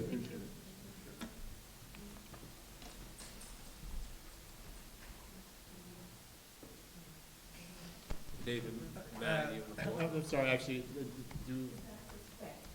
instead of having to sit down, I have a question from the audience now. Okay, sure. So close. I'm Erin Bernstein. I'm the parent of a 3rd grader at Dow's Lane. I just have a quick question. It was a great presentation. I'm just curious, I feel like I heard with the master schedule that we were trying to potentially maybe reduce the number of classes that the students were taking to reduce anxiety, since some of the kids had such a large class load, or weren't taking any breaks during the high school period. So I'm curious, by taking away the study hall, we're adding a class to the kids' schedules, and I'm curious if there's any, we may not have a sense for it yet, but are we concerned about a risk in anxiety levels as kids now fill up their schedules? Well, so, I mean, I'm assuming that question's for me. So I'll say this. So here's what I'll say. You know, I think it's important to note, for a long time, many of our students have had a full schedule. So it's not a question of, all of our students have these big holes in their schedule and we're trying to get rid of them. I think what we're looking at is this. Students are only in school for so many hours in a day. And in the course of those hours, we want to provide the most engaging, enriching, excellent learning opportunity that we can for them. And in final analysis, a 42-minute study hall doesn't seem like it fits that description for us. That's not to say, by the way, that study halls have gone away or are going away in their entirety. I think what we're looking to do is reduce the amount of time that students are sitting in one of those study halls and put in place of that something that's going to open the door for them, open an opportunity, arouse their interest or perhaps pursue an interest that they've already had a bit that they haven't had a chance to do yet.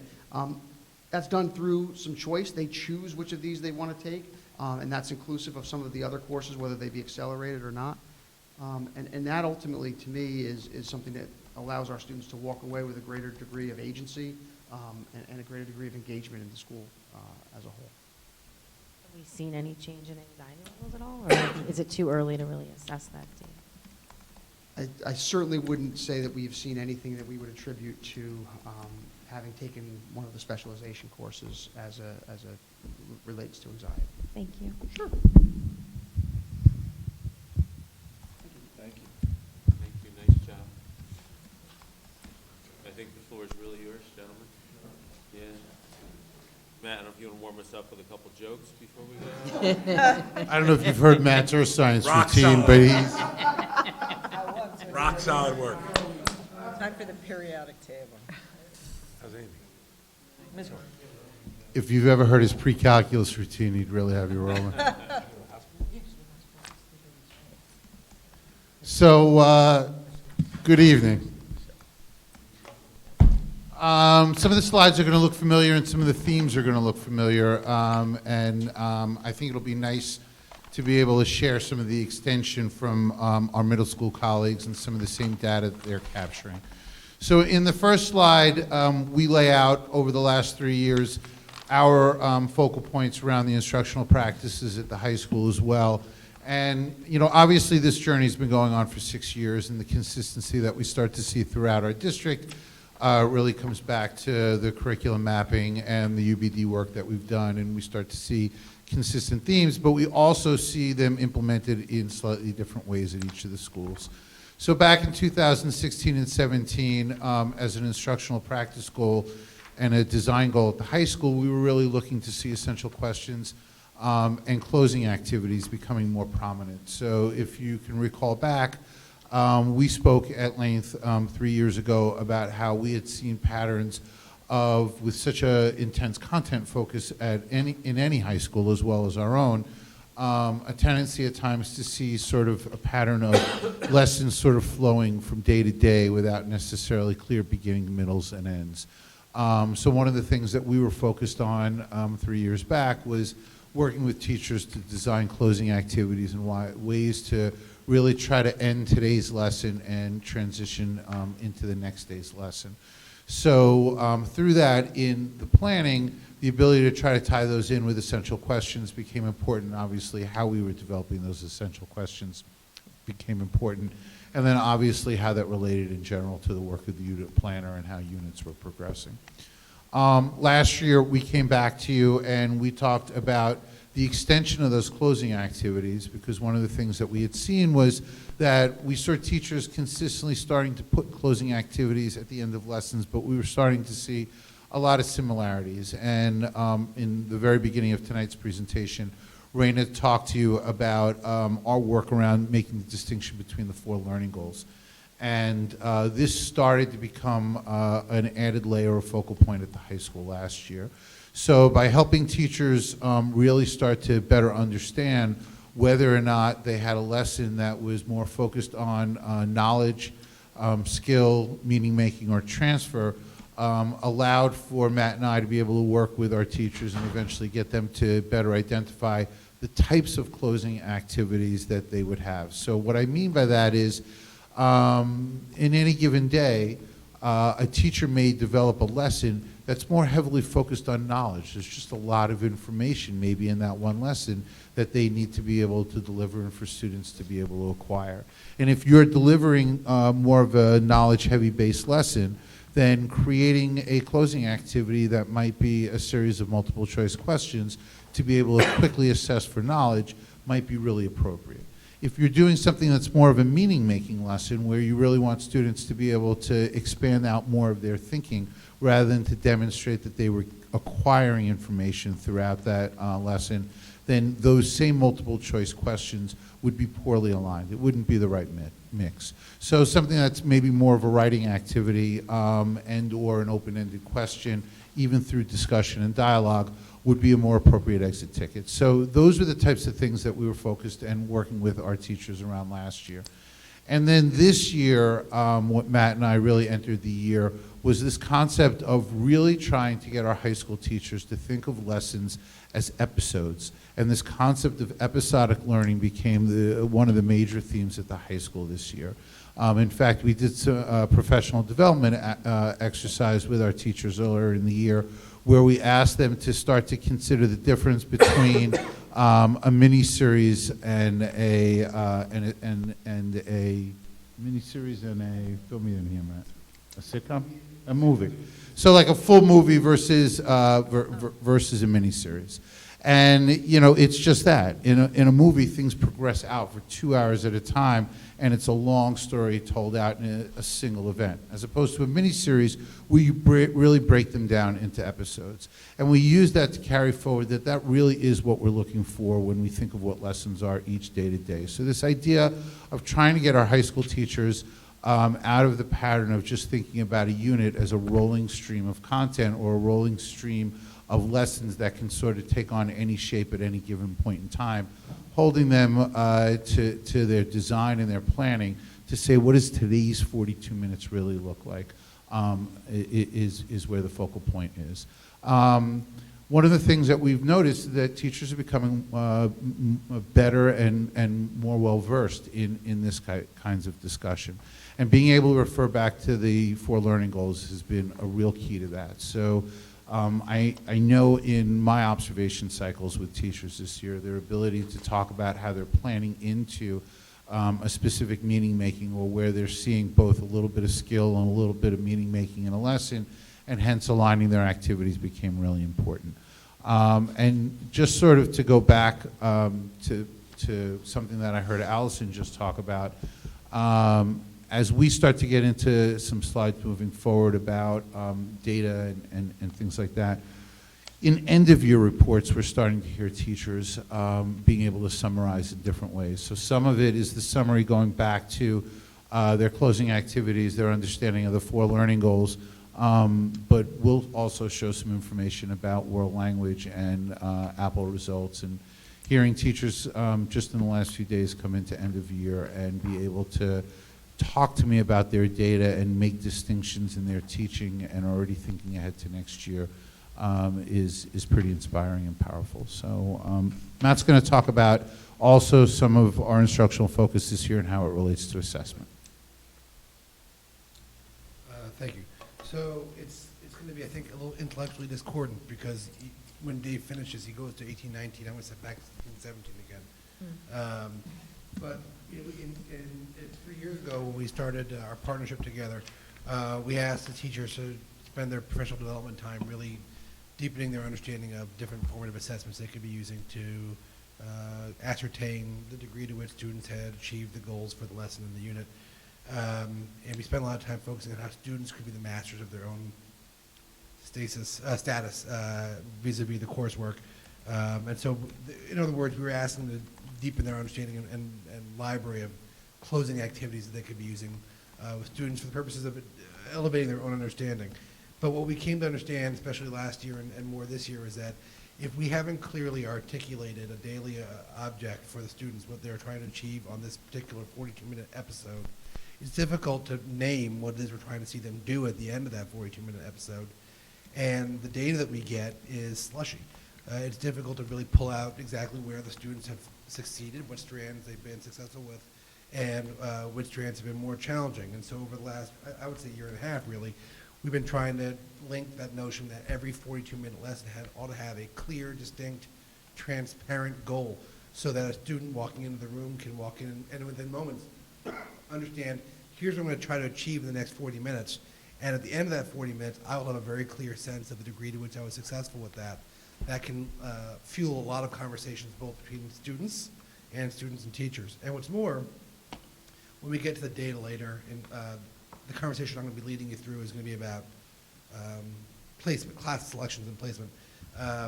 Having that sort of understanding about what the daily and ultimately weekly and unit-wise goals are allows us to really give parents clarity about where students are vis-a-vis the goals, so that we can name those things that need to be working on independently or with tutors. This year's work has been focusing also on post-assessment strategies. So after I've had a summative assessment, sort of a larger test, what do I do with the information that I've gathered from the teacher?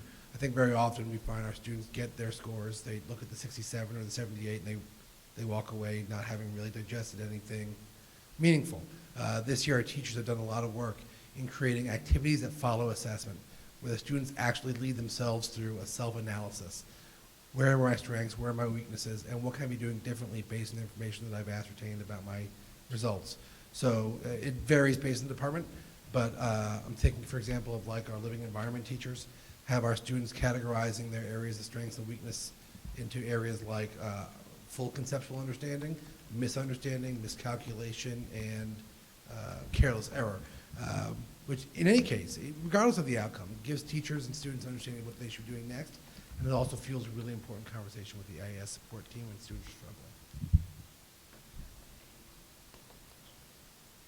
So we're going to take you through some samples of some of the usage of data that we've seen growing and starting to become useful at the high school.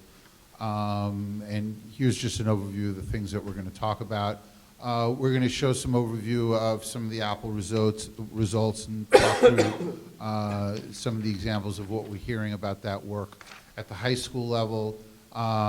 Also, similar to what the middle school presented, some work that's going on with Achieve 3000 in our AIS reading classes at the high school. And what's nice about this is it's been pretty traditional and commonplace at the high school for our AIS classes often to serve as Regents tutorial classes, which serves one level of purpose. But one of the things that we've really talked about over the years is to try to find ways for them to become more skills-based in terms of developing skills, so that it's not just to better help students pass a Regents exam or achieve a better result on a Regents exam.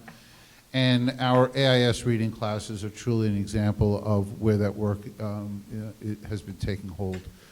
Matt's, we're also going to then share some information about the growth of our PLT and computer science programs. I think, again, it complements and extends some of the work that you heard from the middle school around PLTW.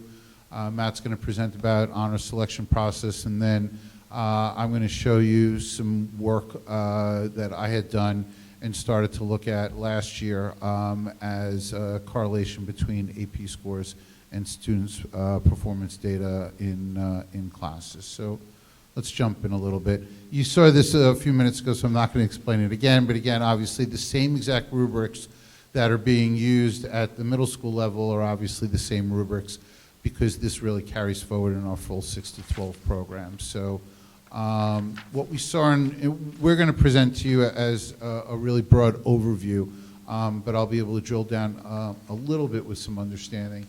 So this shows an overview of the number and percentage of students that are meeting the target or above the target for the entire 9 through 12 Spanish program and the entire 9 through 12 French program, both for 2018 and 2019. So you'll see increases that consistently happen from year to year in both programs. What we saw in the Spanish program, actually before we get to that, let me back up and say, some of the reason why I think it's important for us just to start by looking broadly is at the high school level, we haven't fully finished changing the entire curriculum. So we've still been growing through this, and some years are still in its first stage of going to the Apple model. That being said, what shows is pretty consistent numbers, 64.8% to 65.6 in 2019 in Spanish, was something that came actually as a bit of a surprise to our Spanish teachers. They were expecting to see slightly more growth. So, you know, sometimes when you look at data, one of the things that you want to do is you want to be able to sort of use it to pump out your chest and say, look, we set a target and we're moving forward. In other cases, I think it can be maybe just as useful to say, you know, we've set a target and something doesn't feel right, and now we have some really great information to drill down into. So the Spanish teachers came together as a team and they really started looking through it, and something just didn't feel right to them. And one of the things that they very clearly noticed was that the level of performance in our 9th grade Spanish 2 classes this year wasn't what they had expected. And what they identified by really exploring through that is that there was a need for them to be able to make subtle tweaks in the curriculum and to make sure that there were certain tense orientations that they needed to do a better job of, and that's specifically teaching into the present tense versus the past tense. And by doing that, they realized that they most certainly did not achieve the numbers that they were expecting and hoping for. But by identifying that now, they are very well prepared to be able to go into their summer work planning and to make sure that they make subtle tweaks, but really powerful tweaks to the curriculum for next year. And then certainly the expectation is to see an even greater climb in those results next year. In addition, when you look at French, I think this is the type of growth that you know, we were expecting and hoping to see. Quite frankly, you know, we have a French program that's dependent upon one part-time teacher and one full-time teacher. Our full-time teacher was new to us this year. So to see this type of growth is something that we're really proud of, and certainly proud of the work that she's done, both of our French teachers have done. But to see it climb from 49.5% to 57.3% is something that, you know, we really feel like, A, we're on the right path, and B, having this tool, this Apple data, is something that's really overhauling and changing our practice at the high school. So the next slide, it may come across as a lot of data at once or a little bit of a busy chart, so I want to take some time to sort of walk you through it. What we're looking at right now is 6 courses, and you're looking at a 4-year, really 5-year trend of enrollment, as well as many of these classes result in the potential of students being able to earn college credit. So these are our 3 PLTW classes at the high school. Intro to Engineering, which is our entry-level 9th grade class, Civil Engineering and Architecture, and Principles of Engineering. They don't necessarily have to be taken exactly in that sequence. We want students typically to take Intro to Engineering first, and then they could do the other 2 in either order, but it's often common for us to see it happen in the order that you're looking at. So what you'll notice is that, you know, before I came to Irvington High School, we had an Intro to Engineering class. And then within a couple of years of my arrival, we added the Civil Engineering and Architecture class.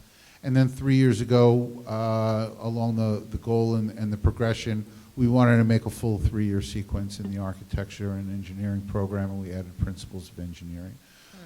Each of the classes can result in students being able to earn college credit. The requirement is for them to get an 85 or better in the class and to score what is a 6 out of 10 or better on the Rochester Institute of Technology exam that's given at the end. And so a couple of things that you'll notice. Number one, you can see what I think is a pretty consistent enrollment trend over the 5 years. So in Intro to Engineering, you'll see 38 students. We saw a dip in 16, 17 to 25, but then we saw it come back up to 40, 29, 30. Keep in mind, these aren't the only versions of engineering or architecture classes that we offer to our 9th graders. So while we may see some slight changes, we're also seeing pretty consistent numbers of classes that we're offering to our 9th graders in Intro to Engineering each year. And then you'll see the percentage of those students that at the end of the year we're able to meet both the 85 and the 6 out of 10 or better. Similarly, you'll see the enrollment numbers in civil engineering and architecture. We had 19 students in 15-16, and then we saw it drop down to 11, and then 10, and 12, and 9 for a projection for next year. So again, we're seeing a pretty consistent number in just over 10 students a year. This is going to be one of those areas that we've talked about in the past to create specialization, to create an expansion of sequence at the high school. Sometimes we're going to see some of our courses run at smaller enrollment. I know one of the very first things that I talked to the board about when I became principal was that we often saw what amounted to or what looked like single pathways for students. It was very common for students that considered themselves to be on a high performance track to see much of that cohort take the same classes as they progress through their high school career. This slide starts to show an example of choice. Choice that's been created at the high school, and not just choice around a single class here or a single class there. It's choice around program. So as we really want to start to build out our STEM program, this is an example where in a small high school, it may require some commitment of some of our funds in terms of running classes at smaller class size, but it's doable and it can be successful.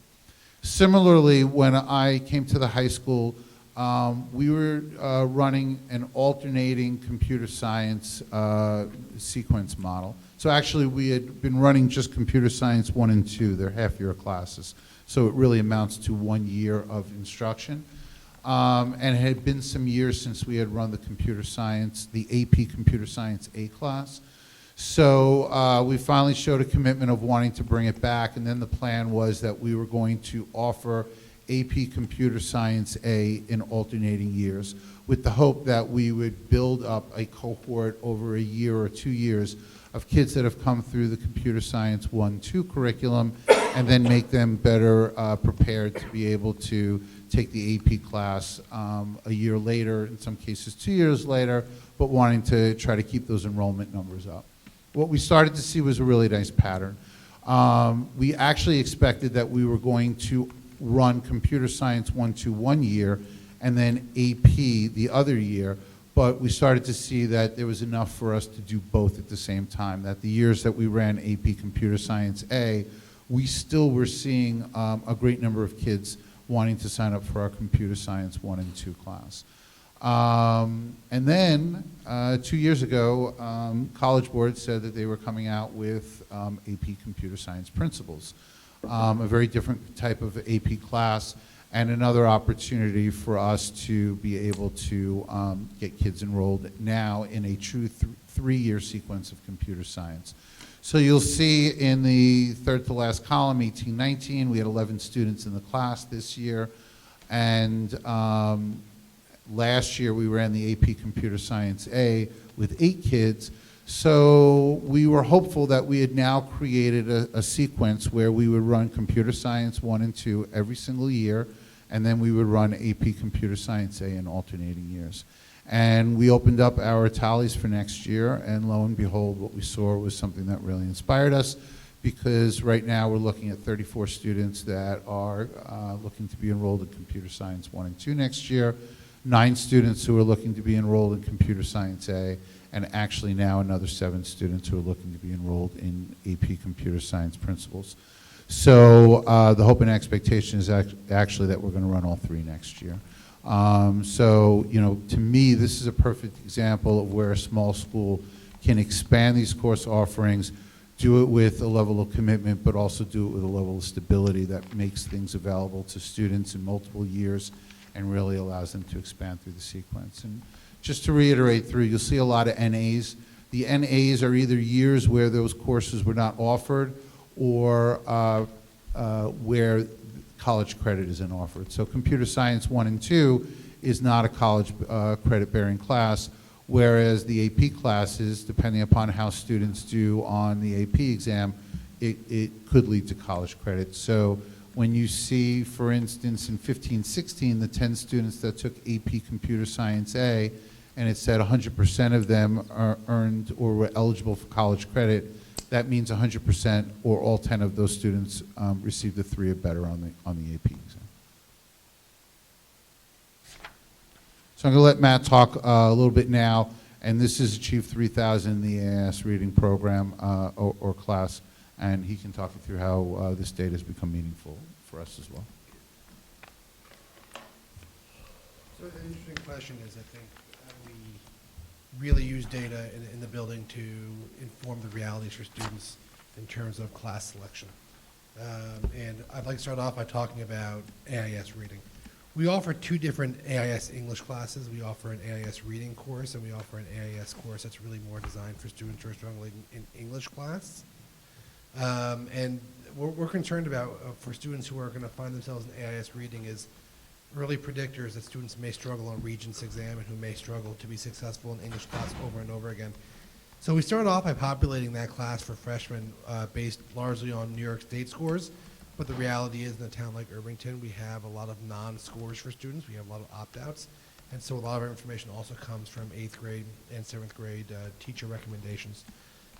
Last year, our AIS teacher, who's amazing, started using Achieve 3000 as one of the tools that she was going to use to track student performance.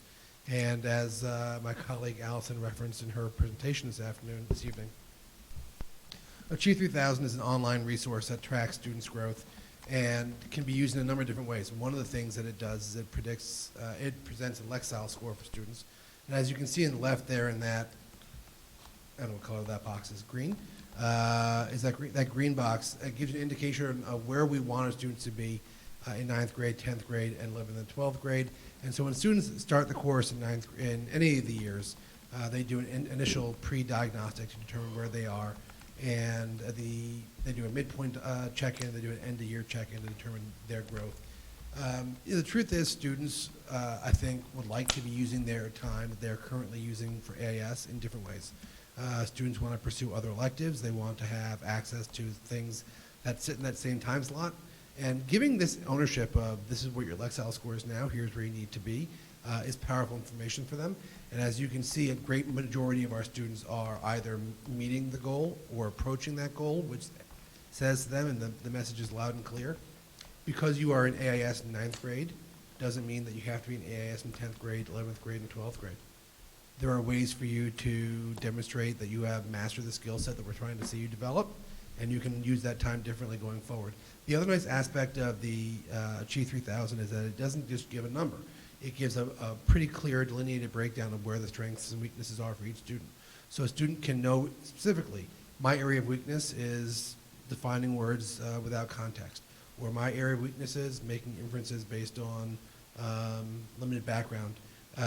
And the software, as it goes, continues to train students on those areas of weakness so that over time, the students can see growth in that area. One thing I'd point to as an indicator of success is that we in general have far more 9th graders than we do 10th, 11th, and 12th graders because over time they do place out. And you know, there are some results this year that are really incredible. I don't want to talk about individual students, but if you look at that, you see some students here who made tremendous leaps and who, as a result of their growth, will have a period in their day next year that they can use to pursue something they find more interesting. And from my point of view, that's culture changing for the building. That puts kids in a place where they feel better about themselves. It gives them access to things that they may have thought early in the year they would never get a chance to do. So I'm really pleased about that. The other end of the conversation is the honors process. So I'm going to talk to you a little bit about the honors process for social studies and the honors process for English. And interestingly, it's really similar, I think, to the AIS conversation, and it links really neatly to what we were talking about earlier, this notion of naming distinct goals in advance of lessons and units so that students know where they are. So we're going to start off with social studies. The teachers this year and last year have been focusing on what we refer to as historical thinking skills and dispositions, those qualities and abilities that successful historians are able to demonstrate on a routine basis, and we use the content as fodder for that learning. And this is a snapshot, excuse me, a small excerpt of the rubric that the social studies teachers use when they're evaluating student writing. And it's the same rubric that's used in the middle school, And it's the same rubric that gets used in 9th, 10th, and 11th grade. So the language is consistent, the skills are consistent, and students can track their growth over time in each strand. So for example, the reasoning skills is something that we want to see students develop over time. And this rubric here gives a student a sense of where they are in that skill set. So this is what was used mid-year this year when the social studies department delivered the honors placement writing assessment. So students do an in-class assessment, and then this tool is used to evaluate that student's work. And at the end, when they get their score back, it's bundled with an answer to the question of, am I being placed in honors history? Am I being placed in AP World? And if the answer is yes, well, now I know where my strengths are, and that's great. And if the answer is no, more importantly, if the answer is, at the moment, we still feel that your skill level is at the Regents level, this gives us a clear indication of what we need to be doing going forward in order to make the leap next year, if that's something that we feel strongly about.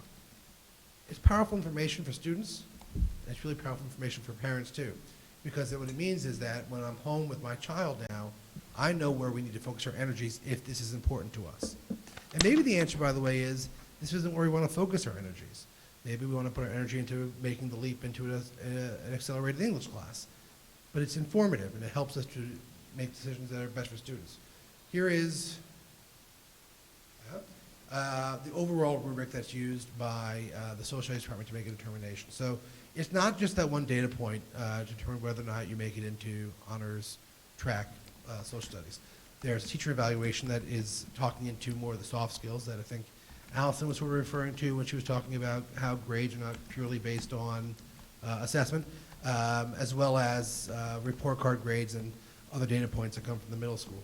And I think it's actually a really interesting conversation. It comes up a lot at the high school too, that we have students who perform really well in a classroom, and they get 90s, 95s, and then do less well on the honors assessment, and questions come up. And it's a good question. Why is my student getting a 95?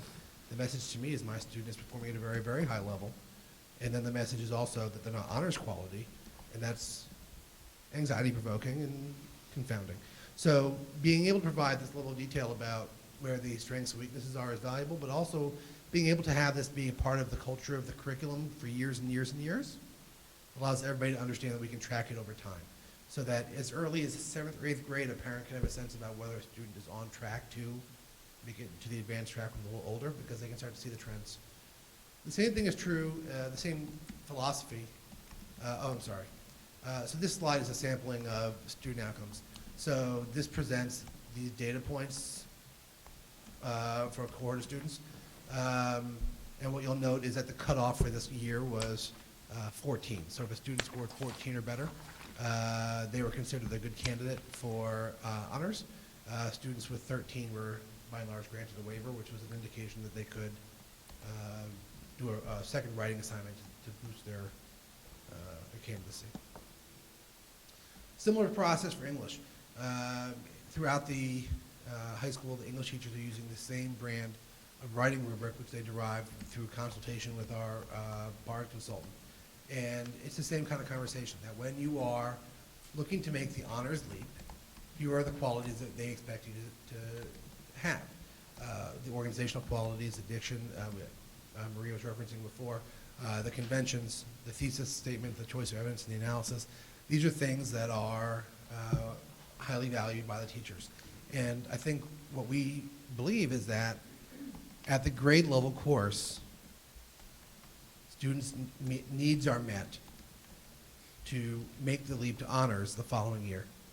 So if a student is placed at the grade level and they are successful in that course, then the following year, that would be an indication they can make the leap to the next year.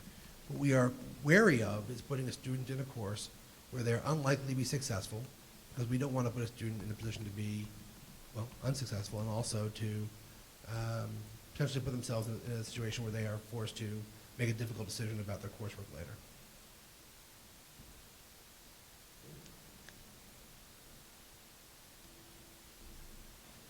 I mentioned that one of the things I started to do last year was to do some analysis of the correlation between AP scores and class scores.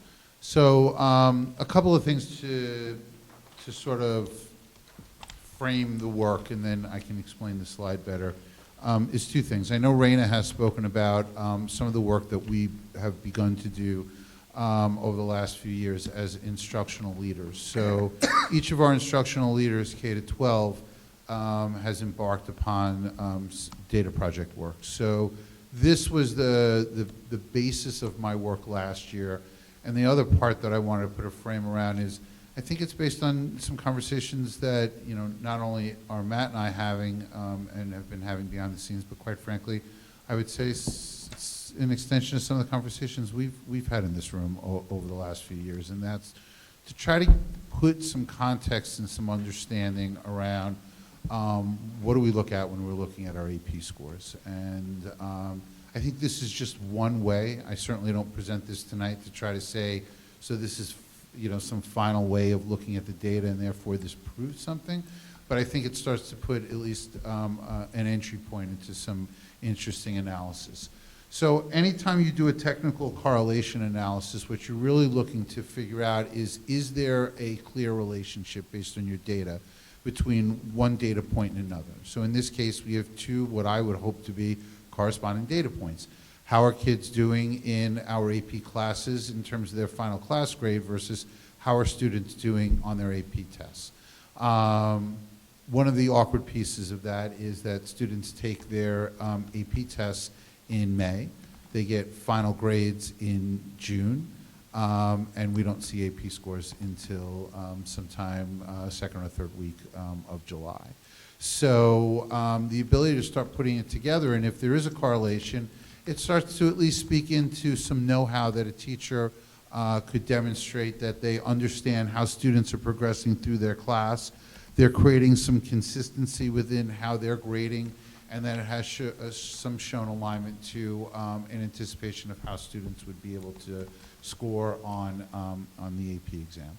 So a couple of things that you're going to look at in this slide. Number one, I've shown for you a sample of AP Bio scores from 2016-17. And what you'll see is the score that they received on the exam.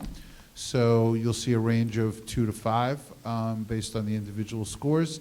And then you'll see a class grade and what the student received in the course.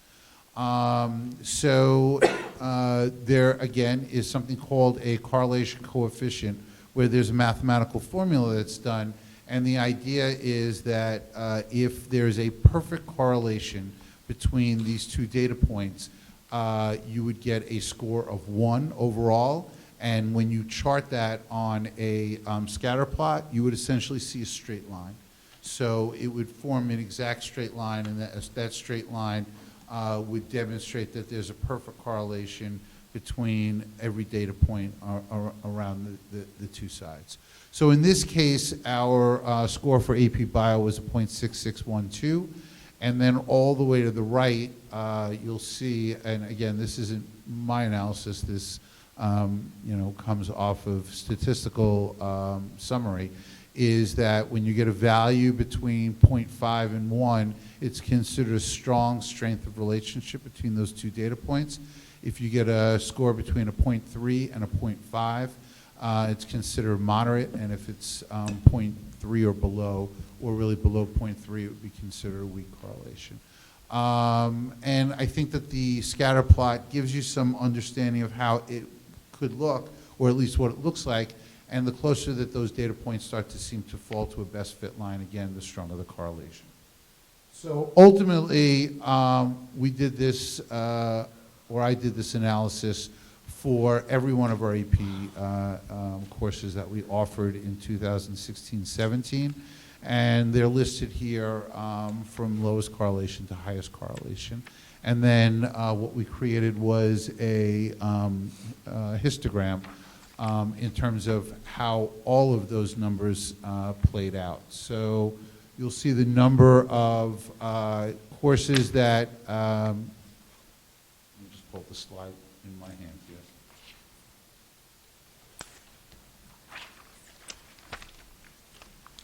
So the number of courses that were between a 0.3 and a 0.42, the number that were between a 0.42 and a 0.54, the number that were between a .54 and a .66. We saw our greatest number between a .66 and a .78, and even saw 3 of our courses at a .78 to a .90. So overall, what we were seeing actually was a pretty consistent and strong correlation, and then, starts to identify whether or not there are certain courses that we want to start potentially looking a little bit deeper into. So AP Euro is a course that doesn't necessarily run every year and has small enrollment. That doesn't necessarily dismiss anything away, but it could be at least one way to start trying to understand and see if there is any reason for the correlation, and then obviously to start digging in deeper. AP Physics is a class that right now we're not running, and also was a class with pretty small enrollment. Actually, that year was the first year we had offered AP Physics in a number of years. But otherwise, the rest of the courses are typically and pretty consistently the courses that we offer year to year. And it actually was encouraging as a first time through to at least see pretty consistent correlations and an indication at least that our teachers have somewhat of a pretty good indication when they're giving out class grades, how it may compare to how students are doing on the AP scores. Again, entry point. By no means do I present this to you tonight to say, look, everything is perfect and our AP program is exactly where we want it to be. But I think it's an example and a sample of the ways that we can start using data to get a sense of our programs, get a sense of courses, start to indicate where we may want to drill down, go deeper into certain classes, and start to understand. So the level of consistency that I saw here, one of the things that I was thinking of doing was to extend this data analysis to multiple years. But I actually started to rethink that this year, and what we started to do is map out average AP scores for all of our AP exams over multiple years. I think we mapped it out for 3 or 4 years. So really beginning the foundation to allow teachers then to start using that data, and instructional leaders, department chairs to start using that data to start to get a better sense of where our numbers are falling. And I know questions have been raised. I know that I've mentioned, what does open enrollment mean?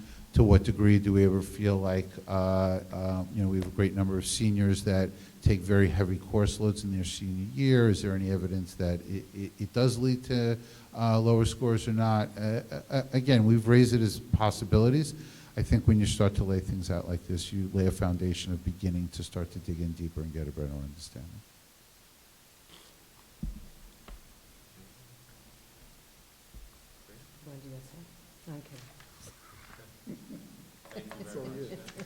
Wait, don't go anyway, yeah. There's gonna be questions. Oh, yes. Yeah. I figured the tryptophan would have kicked in by now. Nice job. If we're going to jump into questions, can we just Sure. go back to that slide just so that I can understand? The very last one? Yeah, the AP correlation. Sure. So if I understand what We're you're gonna do, saying. this time we're gonna do it in reverse. Sorry? This time we're gonna go to the slides in reverse. Yeah, in reverse, exactly, that's the challenge. Yeah. So if I understand what you're saying, the data shows that there's a direct correlation between the grade that the student got in the class and and the score that they received on the AP. So they didn't pass the AP, they were getting low scores, grades in class. So the one-to-one correlation is they're failing the AP and they're Yeah. failing in class? No, I How won't do- say it so like what- that. so So what how it's do you not, say it? what it's not doing is creating an aligned low, it's not creating aligned high points and low points. What it's showing is that if let's say a teacher is typically giving out 75s for students who are getting 2s on the exam, then it's pretty consistent. Kids who are typically scoring 75s in the class are typically scoring around that 2 range. If kids who are getting 3s on the exam are typically in the 82 to 88 range, then they're consistently showing that. So it's not automatically saying, an analysis like this is not going to say, well, if you're getting a 2 on the exam, it means you should be getting a 60 in the class. Dave, I think the prior slide provides an example of like the corollary between a class grade and. Right. So, for instance, you see that there's a student here that gets a 2 and got a 71 on the exam. There's a kid who got a 3 who got a 71 also, but I would say that it's more consistent to see our 3s getting 78s to low 80s, and our 4s typically being high 80s to low 90s, and then our 5s being mid 90s and above. So, you know, when you add a 5 who is an 88, that's where it starts to throw off, and that would be considered one that's not directly in line with a correlation. But again, we may know more about that. We may know that there was a student there who is incredibly capable, but, you know, not necessarily keeping up with the workload of the class. But put simply, what does this tell you? I think this tells me that when I start to look at this, I would expect and want to see a pretty consistent alignment, so that there's patterns, there's clear patterns, so that there's groupings of grades that students are getting in class that also shows an indication of groupings of grades that they should be getting on the AP test. If I started to see... Why is that? Why is that? I mean, what is it? I'm only pushing Why would I it- want to see that, Yeah, or... yeah, I'm just pushing it to try to understand why, yeah. Because I think that the score on an AP test shouldn't be a random, it shouldn't be random. So, you know, I think one of the things that we're asking about is, to what extent do we feel our teachers have a grasp that they're teaching into, not teaching to the exam, but they're teaching into the exam? That they're teaching in a manner that gives them an indication of, I'm expecting my class to be able to perform at this level. And when you start to see a correlation between class grades and AP score, it's an indication that a teacher is doing just that. If I see scores that are all over the place, if I see a number of kids who are getting 5s on the exam, let's say there's a course where 5 kids are getting 5s on the exam, and 2 of the kids got in the 70 range, and 1 of the kids got in the 80 range, and 2 of the kids got in the 90 range. And likewise, in that same class, I have 9 kids that got 3s on the exam, and I'm also seeing those same 3s, some of them in the 70s, some in the 80s, some in the 90s. Then it's showing me that I have a teacher who doesn't have as strong an understanding of how their assessments and how their work in class is leading to an expectation of how that student will perform on the AP exam. How can you substantiate that statement that you made? I'm not sure which. Well, because my question, you started to answer my question, and I'd love to hear you go further with it. You're correlating these things, and if I'm teaching one of these courses, and I get a handed one this data, and I say, you know, I have that perfect correlation or whatever, right, just as an example. That means I'm teaching into what the kids need to know to pass this test. How do you substantiate that they're not teaching to the test? And I'll jump in. I mean, the reason why I'm Because I would be. Yeah, because I'm struggling with this, as I always have struggled with APs and our passing rates, is that by definition, I've always thought that this is the prime example where a teacher does teach to the test. The objective of an AP course, ideally, is to get a 5 on the AP. It's that simple. We're paying for the test. We want our children to have college credit, and ideally, when they take the course, that's the goal, that's the objective. You want to get a 5. So if you have a teacher that can see during the course of the year that the child is only getting a 65 or 70 or 75 as a grade, we now know the correlation is that they're probably not going to pass the test because you need a 3 to pass, and the correlation is somewhere in the range. If they're getting 60s and 70s during the course of the year, they're not going to pass. Right. Doesn't that tell us then something more, that the teacher isn't actually, that the curriculum instruction isn't reaching that child, and so the likelihood is that child is not going to pass the test? We know that during the course of the year now. So there's a few things. Between both of Yeah, yeah, you, Yes, there's sir. multiple questions going on, so Same concept. let me try to slow it down. Well, actually, I see them as different concepts. So, and they're related. So number one, when I think of teaching into a test versus teaching to a test, teaching to a test feels like drill and kill to me. It feels like we are constantly in test review mode, where we're going to keep doing sample upon sample upon sample. And maybe I'm overstating that a bit, but that's what it feels like to me.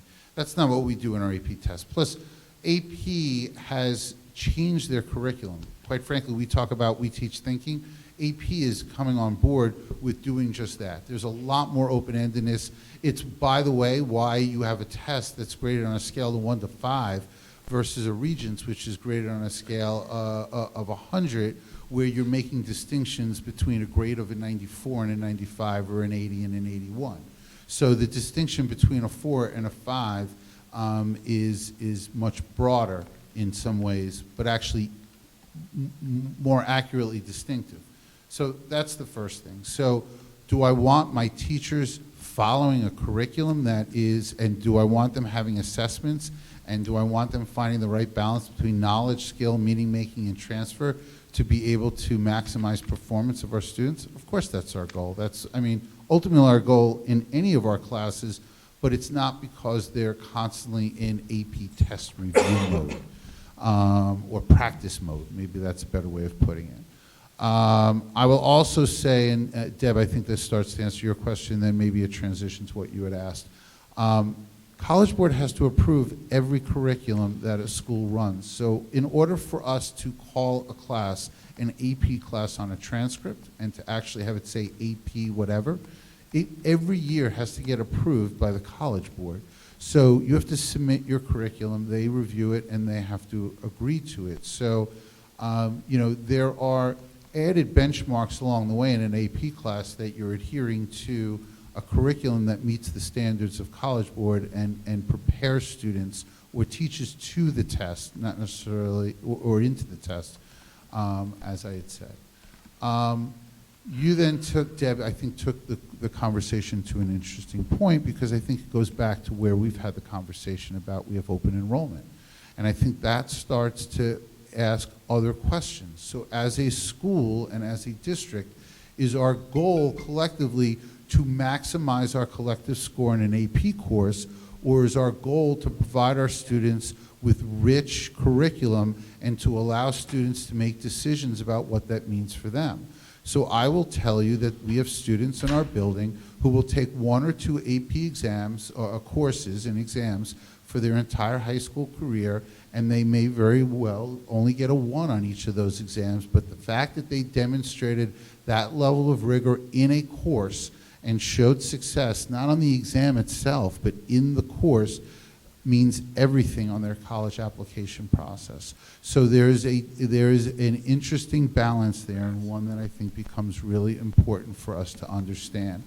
And that's why when we've talked about the fact that we have benchmarks and gateways to our 9th and 10th grade honors classes, but we have open enrollment for the most part into our 11th and 12th grade AP courses, I think it's something that we can be proud of. That being said, to ask the question of could there be areas, or is it fair to say that collectively we would want to see higher performance levels in some of our AP courses, or maybe all of our AP courses, I think is a fine question to ask. But there is certainly a philosophical question or a philosophical point that I think we need to understand is at the heart of this as well. And I would say the fact that we have open enrollment and the fact that we have a great number of students taking rigorous coursework, and that we do see correlation between how they're graded in their class and how they're performing, is an indication that we're not just merely, for lack of a better term, we're not just giving away grades. So it's not just about putting kids in AP classes, and even though they may wind up with a 1, we're just also inflating grades and giving them 95s in the class just because it's a participation grade in a hard class. There are standards, there's alignment, we're seeing correlation, and I would say that this data actually, for the most part overall, shows some really positive trends. I will say, Dave, in response that, and I think you know that I philosophically disagree with the fact that open enrollment somehow is mutually exclusive with our kids passing the AP exams. I feel like that's the message that we've gotten, and at 10:30 at night, we don't need to debate it, but I do think that when I see year after year our kids not meeting the national passing rate for AP exams, that we can't simply attribute it to open enrollment. We can't. There's no data to support that. And if we believe that there's a correlation, I think we need to show the correlation at the high school. I think there has to be something more that demonstrates to the board that open enrollment is directly tied to some of these low AP scores we're getting, whether it's an exit survey, did you study for the test, you know, did they meet your needs? I don't know. But if the curriculum is set and that it's designed for a student to potentially get a 5, then I still go back to, are we looking at the instruction, the delivery of the content? And if there's a correlation somehow that a student is having a low grade, and we're just expecting that student to get a 1 on the exam, then I would argue that we need to do more for that student during the course of the year to potentially raise that AP score, because there's got to be potential there. So I know we point to open enrollment every single time, but I still, in my mind, it hasn't been, I haven't seen the data to support it, and I'm not persuaded. And I think it's a fair point, Deb. And by the way, I'm not so sure that what we're saying is opposed. I think there's value in being able to embrace both parts of what we're saying. I think what I'm saying collectively is I think we have a foundation of a system that I think is the basis of something good in our high school.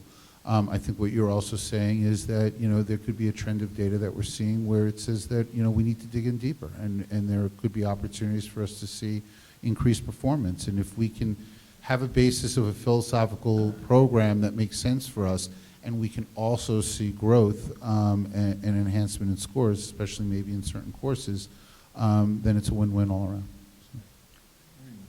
I mean, just to underline that again, what I hear you saying is here's why we have open enrollment, and what I hear you saying is we're going to have open enrollment, and there's students who are struggling. We need to help those students. I don't see those as opposed. That's exactly what I Yeah, heard. I mean, I think just as a point of reference, and I don't know, maybe for the community at large, this is a conversation. It's a conversation that, it's a conversation starter. It's not a conversation ender, and I don't think that any of the data presented tonight or last week from the elementary, or 2 weeks ago from the elementaries, was like, here's our data, okay, see ya. I think what we're trying to demonstrate is we have been using data over time, and we haven't always presented it. And so I think the board's request to present more data is really what you've seen. So I guess what I would like to walk away with from this is sort of a positive that this is in response to the request of the board. I think what you're seeing is a lot more dialogue around data, not only in this room, but certainly there. I also would say that I don't think that those two things are mutually exclusive. I think at the 3 time ago student performance report, I think there was absolutely, Dave happened to be here that night, there was absolutely recognition that our national passing rate is not necessarily, we're not where we should be in comparison to the national passing rate. Again, having said that, this is actually a separate idea. They will merge as we do more data study.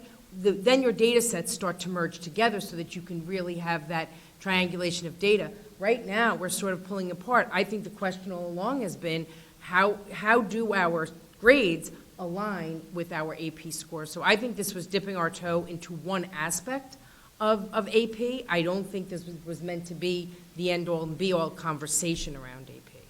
So. And I would say, as an extension of that, I hear the conversation happening that you've been wanting to have. We're not necessarily at the point where there's answers, but the conversation's happening about how we're doing, which I think is a big step in that direction.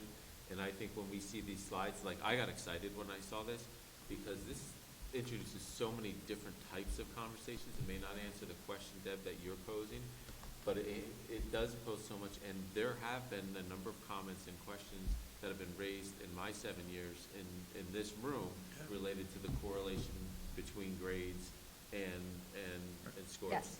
So it is getting at one point of saying, hey, look, here's one way of looking at it, may not answer the global question. I was excited by this data. I hear you, and I'm excited as well. I guess what I'm concerned about is we all know that we do well in AP Bio. We've got 16 kids this year, 17, 20 kids. This happens to be a profile of an AP that we meet the national passing rate by, in spades. I'm concerned that we're 5 years running with some of our AP courses, and we've never met the national passing rate. So we can do all this analysis that we want, and it's helpful, but we still have to look very closely at some of these classes that our kids are not doing well at. And I hope we're not going to wait 3 to 4 to 5 more years to figure that piece out. Yeah, or 6 or 7. The thought here really is that this is one of the tools that you sit and you're having a conversation with teachers, right? And why is this happening? So you look at this data set, you look at the data set from 2 presentations ago when Raina gave the other information. So you start to piece it together, and why is this happening? Raina said that the triangulation is starting to make these connections now. And I would hope that the responsible conversation that we're having and that we've heard, using different examples in the prior presentation and this one, is we're using it to improve. That's right. So, Right. sticking with Michael. these two slides, I particularly got very excited seeing these. Just a little suggestion on the first slide, because of the eyes going back and forth. Maybe you can sort it either by AP score or by class score, because go back a slide to the left, because your eye is trying to make connections. You do make the connections with the scattergram. No, that's a good point. But, And I'll be honest with you, yeah, well. You were I just won't- entering it, and I get it, but I think maybe sorting it one way or the other, it's easier to visually make that correlation. So I got very excited with these two slides, and then, because, I'm seeing this, and I'm like, oh my God, this is great. Is he gonna do this for all the ones? And then seeing that you did do, giving us the correlation, numbers for all of these classes. But I need to know, did I hear you correctly saying that you're not going to continue this, that you're now going to change and do an average of the AP data? You're not going to continue doing this kind of analysis? So, Did I hear that right? I guess sort of. My focus this year, rather than to do this correlation analysis for extended years to see if the pattern exists, what I wanted to do this year was start to look a little bit deeper at what the average AP score was in each class over time, to see if that showed consistency.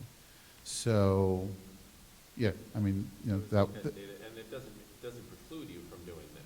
No. This kind of work is. Because to me, I mean, how I think this is helpful is if you did this over 17, 18, 19, because there are sometimes some cohorts are stronger than others, I think, but if you keep seeing a running theme within a certain subject, I think that's also, it's telling in a variety of ways. So And what I'm not I'll. exactly sure, by doing the average AP data, why you think, what do you think you're getting from that? Well, actually, I'm going to go back to what Deb said. So I think when I'm looking at, let's say, a 4-year trend of average AP scores, you could start to see this is showing me our teachers grading the class in a way that shows alignment to how students are doing on an AP test. So they may have alignment, but what we may find is that there's an elevation of the class score versus what we think they should be getting on the AP test, but at least there's a pattern. So there's something good within that, but it's also not taking into account where my high score is and where my low score is, and is that where I want it?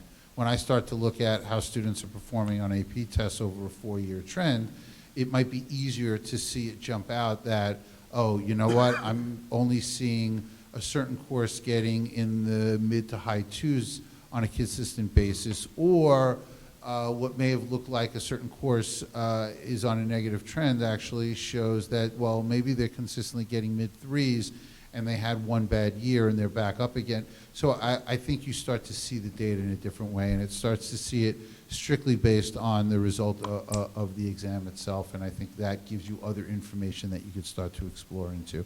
So I'm not saying one data set's more important than another. Again, I use them as examples, and I think it goes back to, Deb, the way we went back and forth. By no means am I saying this is the only data set that tells the picture and you stop there. I think there are multiple ways to use data to be able to start to really analyze, and when we talk about the importance of something like the comprehensive AP program at the high school, it's something we may want to look at. And by the way, it could be a mixture. So there may be some classes that we say, I need to dig in deeper in such a way so that 4-year pattern starts to become important there, whereas others that are showing me that I want to see if the correlation is consistent over time. I want to zoom in on something that you said, I think we passed over a little bit. You said that for the kids who are still not doing super well, they have the experience, and that's invaluable in their application process, correct? Correct. I don't think I quoted you, but I got Well, that. I would also say it's invaluable in their learning process, but Yeah. yes. So I want to zoom in on that statement, because Sure. I think that's a really important statement for us in terms of culture shifting type stuff and moving away from teaching towards this, that, or the other thing, but the idea that the rigorous academic experience, and I think it would behoove the board, high school administration to really emphasize that fact for parents, teach parents that it's not all results-oriented all the time. For us, it is, right? But for kids, it's not necessarily results-oriented, it's experience-oriented. And I hear you saying what you're saying, that's a super valuable thing for parents to learn. It's funny, it is, but I push back, because at the end of the day, I It's a debate. wonder philosophically, because that is always emphasized, that as the principal, do you look at these results for AP Bio and see that we only got 2 kids that got a 5? I mean, that sounds like something that doesn't concern us, and yet I know that there's parents where they are looking for their children to achieve a 5. They want the class to give them the potential to get a 5. I look at this and I see our scores for this year, and I see the class grades, and it's strong, but there's still only 2 5s. But what's more concerning to you, Deb? Is it more concerning to you that That we only have 4 kids doing it, or that they Just wondering get? if again, the rigor, that we started, a conversation here about rigor and excellence, and is this course designed for it to be rigorous and for a teacher to teach to the level at which they're pushing and they're hoping for students to achieve 5, or is that just not what our AP courses are designed for? Well, think- I don't know that it's one or the other. I guess to me, Deb, the question becomes what's the grade that becomes the standard, at which point we say, yes, is it having 80% of the kids get 5s? Is it having 80% of the kids get 3 or better? And I don't know what the right answer to that is. Well, because I think we just need clarity. I think it goes back to goals and purpose. And I think when you have a system of open enrollment, which is a system that is strongly supported here, then what we need to be doing is in my opinion, is not painting with broad brushstrokes. We need to be analyzing our data clearly. We do have students who are exactly in there for the reasons that Dave is describing, and they may get a 1, they may get a 2. Our goal is always to have our kids meet the highest level of expectation. The expectation should be there. But we have some students who do take it because we've heard, and we get that feedback all the time, that students who demonstrate that they are challenging themselves and putting themselves out there, that is a good strategy for college application. We know that. But we also have a fair number of students who the goal is the 5. And so I think if we're going to be an open enrollment environment, then we need to acknowledge all of the students across the gamut, and our analysis of data needs to reflect that. But doesn't the analysis data have to indicate then which of these students are the ones who are there to get the 1? So Deb, I feel like, That's what because but how that's do what you we're know? saying. So I guess, and it is 20 to 11, so I'm just being mindful. We laid out a set of data in response to hearing your feedback. This is the first step of what you're seeing. I think that Dave and Matt have both acknowledged through process of whether it be AP or honors, right, there are more data sets to be had. This is it for tonight. I don't think anyone has not agreed with what you've said tonight. I think, yes, everyone agrees, and it's given us sort of, what are the next steps? What will the next data sets be? Yeah, I think we're hearing it loud and clear. This isn't the end-all and be-all. 1 point in, and getting greater clarity in our goals comes from conversations like this, right? So we walk away hearing your feedback, hearing your thinking, and we're like, all right, so then how does that inform our next steps? Which I would Yeah, say, because- what you said is true to what we've asked for over time. I really appreciate that you presented this position, what you indicated that you do next is very promising. I guess one of the questions we often have is, what might that timeline be? Because it is promising that if you do the analysis you've done here, the one that you said we're going to do, that it gives you the opportunity to say, great, we have a sense of, for the majority of our classes, there's a strong correlation. Now we see that here's what the averages are, and now we start to look at how can we help the 1s and the 4s get to 3s and 5s. And I just don't know. Right. Is that a couple months of looking at this, or is this you wait till next year or the next time? So I would say that, This is exciting work. yeah, so, and I would say as a result of tonight, we're happy to come back with you, with some timelines. That'd be great. But I don't think standing here tonight, I don't think that any one of our administrators is prepared to give you a timeline at this point. Yes, So that's a great question. Yeah, I think I am very excited. I love these 2 slides. I do like when you spoke about the average AP, because I would love to see, like, for example, that analysis compared to this and see if it matches. And then I would love to see 16, 17, 17, 18, and 18, 19, like all 3 years, because like you said earlier, Raina, it's not a broad brushstroke. There are different pieces to it. There are the pieces of giving the opportunities to the kids who normally wouldn't be able to take a class like this, and that's okay for the ones and the twos. But then also doing a deeper dive into, you know, the threes, the fours, and the fives, and seeing, are we meeting those needs? Are the kids getting the best grades that they can be? Is there a way to tweak the curriculum? I think it's a combination of a whole host of things, but this is a great start, and this got me very excited. So I would love to know if you're going to do that and when we could see something. So more to Yes. come on. And Dave, I'm sorry about the time, just one last question, different slide. Also other trustees. Yeah. I'm sorry. Yeah. Why don't you guys go ahead first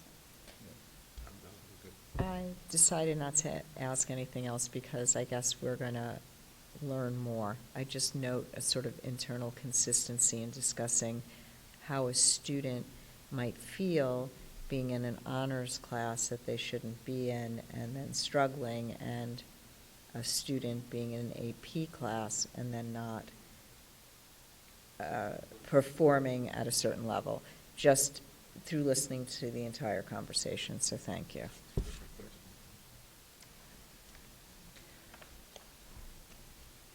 Any questions? I had one related to the Apple data. It seemed to me that there was, in terms of how the target was set in middle school versus the target in high school, that there was a big difference in how those students meeting the target were turning out.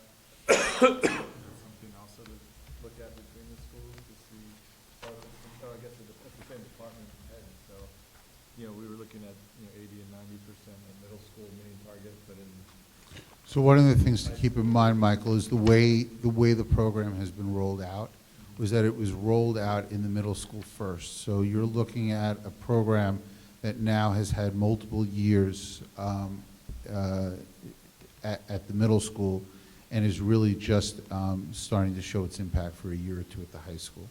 Plus, I'm also showing you data that is full now because we're now testing all of our students. So in the first year or two that we did this, we only tested a sampling of grades. So for the last 2 years now, it's the first 2 years that we've tested our entire program.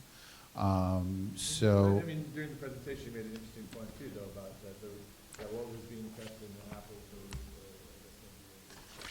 verb tense had been a missing piece of instruction that affected that score, and I don't know if that happens in ninth grade or if that's a handoff from eighth grade to ninth grade. In terms of Well, what I talked about was clearly our Spanish 2 point, so it wasn't impacted by the middle school. Yeah, I mean, I would say, certainly we saw data that was broken down the same way that you saw the middle school data. I thought it was relevant to combine it right now and for us to start broad, and then over time certainly be able to share it in more distinction. Okay. Oh, I just wanted to clarify something, though, Sure. because at some point during the Apple data, there was I took it as a comment that the curriculum hasn't changed to Apple yet consistently For all grades. for all grades, but has there been more focus on ninth grade because the children are coming out of Main Street with the Apple approach? So obviously at the high school, we started with level 2 and progressed to 3 and 4, and then, AP doesn't, there's alignment, but AP, again, to go back to what I said before, is aligned to the College Board. So we have not finished tweaking the level 4 curriculum, but our levels 2 and 3 have been fully aligned. But again, level 3, this was the first year that it was fully aligned and we implemented. I got it. Thank you. You're welcome. Are you done asking your question?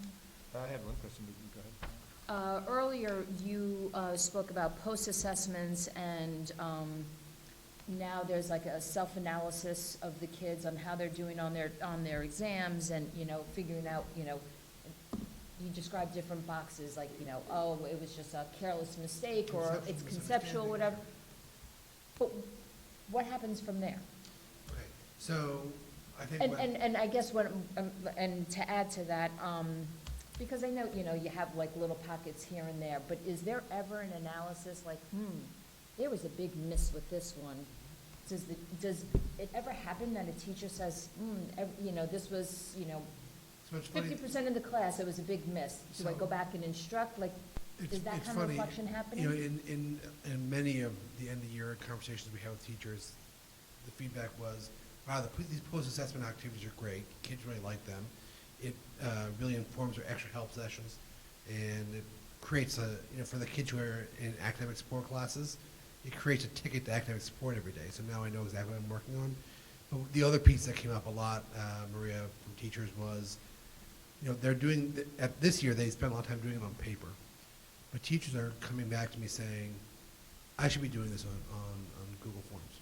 Because then I can get student results, but I can also get aggregate results. And I can see whether there was a concept where the entire class missed.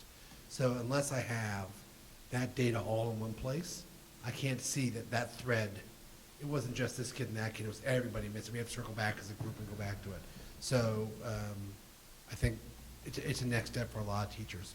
They view that as important, and I think it'd be a good way to assess daily lessons, weekly lessons, and units in general.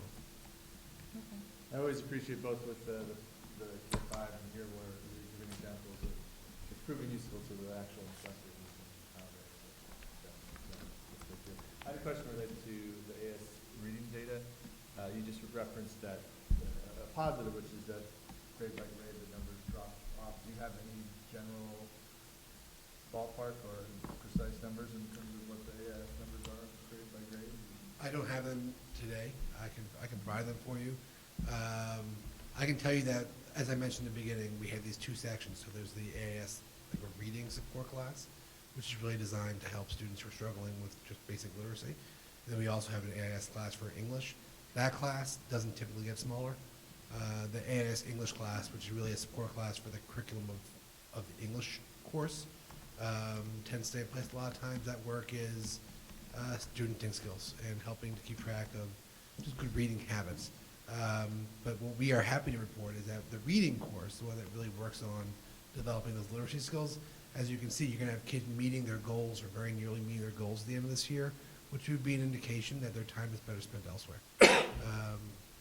And this is really our first full year with the G3000 software and the work that it does. I have high hopes for this to go in the future. Yeah, no, it's very encouraging that it opens up opportunities for students. I just want to add, so just to make a link, one of the things that we're able to look at now, and the more we're looking and keeping our data in RTIM Direct, is when our students are entering. So one of the things we're trying to actually figure out now is, and we're looking at, is how many kids who are receiving services, especially at middle school and high school, are new to Irvington, or weren't in Irvington, weren't in the elementary schools. And that's important for two reasons. A, it gives us some insight, or actually lacks insight into what the education of students were prior to coming here. But more importantly, what interventions have we already tried? So if we have certain programs that we're using at the elementary, starting with foundations and all the way up, if we have students that have been getting that type of foundational experience and they still weren't getting it, well, continuing to just give them that in middle school doesn't make any sense. That tells us that we need a different type of intervention. That intervention hasn't worked. So to just keep doing it and keep the child in that class that's not smart. That's not really helping that child to grow. So not only is it helping us in terms of having this K-12 approach, it's helping us to look at our programs, it's helping us to look at our students, and it's helping us to make decisions not only about placement of students, but programmatic decisions. And that's huge. I would also add that, and I made a mental footnote to bring it up before, but I slipped. We do have a lot of kids who opt out of the exams in middle school, and having achieved 3,000 data from the middle school really gives us insight that we wouldn't ordinarily have. And it informs that decision too. Very powerful. Really powerful. Thank you. So if you want Last to question. try and move towards wrapping up, that'd Yep. be great. Yeah.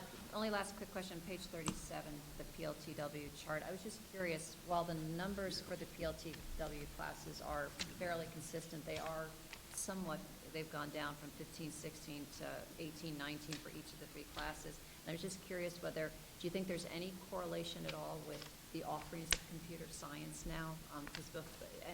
Are you getting the same kids drawn to the same courses? Is that, or is this or is there any concerns along those lines? Listen, I don't know if it's that. First, if I look at some of the overall numbers, they're not all that inconsistent. Do I think that as we build out 3-year sequences in multiple subject areas, will each one have an impact on the other? They of course will. I mean, listen, we've had honest discussions in this room around what our classics enrollment numbers look like. So, I'm not going to stand up here and lie to you and tell you that these things don't impact one another. There's only so many classes that a student can take. So, again, if we want to have a one-size-fits-all model of an approach as to what classes every student should take, then we're not going to see course offerings like that. But if we want to see students to be able to have choice, then, you do it at the commitment of having some smaller class sizes, but you have more opportunities and choice for students to be able to engage in. Right, the keywords I heard you say were balancing student choice with program stability. Right. And what's exciting to me is when you go down, if you look at the 1920 requests, and you do a sum of that column, and you go in and compare that to others, it just seems that you're drawing more students there. And it also makes me remember the analysis that Matt and Dave did last year related to female participation increasing as well. So, not only are we seeing more students enrolled in whether it's PLTW or computer science classes, but we know that we're seeing a trend of female students increasing as well. Certainly, that would be, an update, that would be great, as a future point, now that Yeah. we're, both continuing. Well, I just want to say thank you to both schools, because that question, how do we know? And especially, at the secondary level, it's been harder for me to see, to answer that question, but I really do appreciate all of the work that clearly has been put into these presentations and helping give us a little bit more clarity as to how you guys are understanding and knowing and letting us see that, because we're not here during the day and we don't walk in your shoes, and I don't want to walk in your shoes. So thank you. Thank you. Thank you Very much. Thank you. Oh, sorry, yes, Aaron. Can you go to the mic? That's the mic.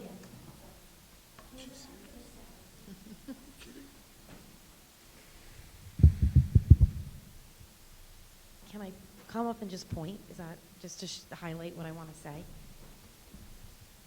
I noticed that a lot of the classes had this strong correlation. Okay. But that doesn't mean necessarily that they're all falling into the same bands. Is that correct? So it doesn't mean that students are scoring between a 90 and 100 on all those AP classes where there's a strong correlation and thus scoring a 5. It could mean, if I understand correctly, that students are scoring between an 85 and 100 and they're all getting a 3. And so there's a strong correlation in the grade. Right, so I thought it would be interesting, and it might be a little too busy, but to do a scattergram of all the classes in different colors, so then you could see where they're all clustering, because I think to Deb's point, like I think French and Spanish, if I recall correctly, aren't achieving the same national norms in terms of passing rates, and that would be really evident if you compared it to bio, because you'd probably see that they're clustered around a 2, but maybe getting a 95 in their grades. So that was just a thought I had. So, statement, not a question. Thank you. Okay, that's it, thanks. Yeah, statement, but I just want to make sure I understood it correctly. Is that a correct assumption? Okay. Thank you. No problem. Just moving on to the committee reports. I don't know if anybody really Thank has. you very, very much. Excellent job. Thank you. Excellent job. Thank you, guys. Everybody. Glad you have an early night tonight. It's really. We're going to end the prom a little early.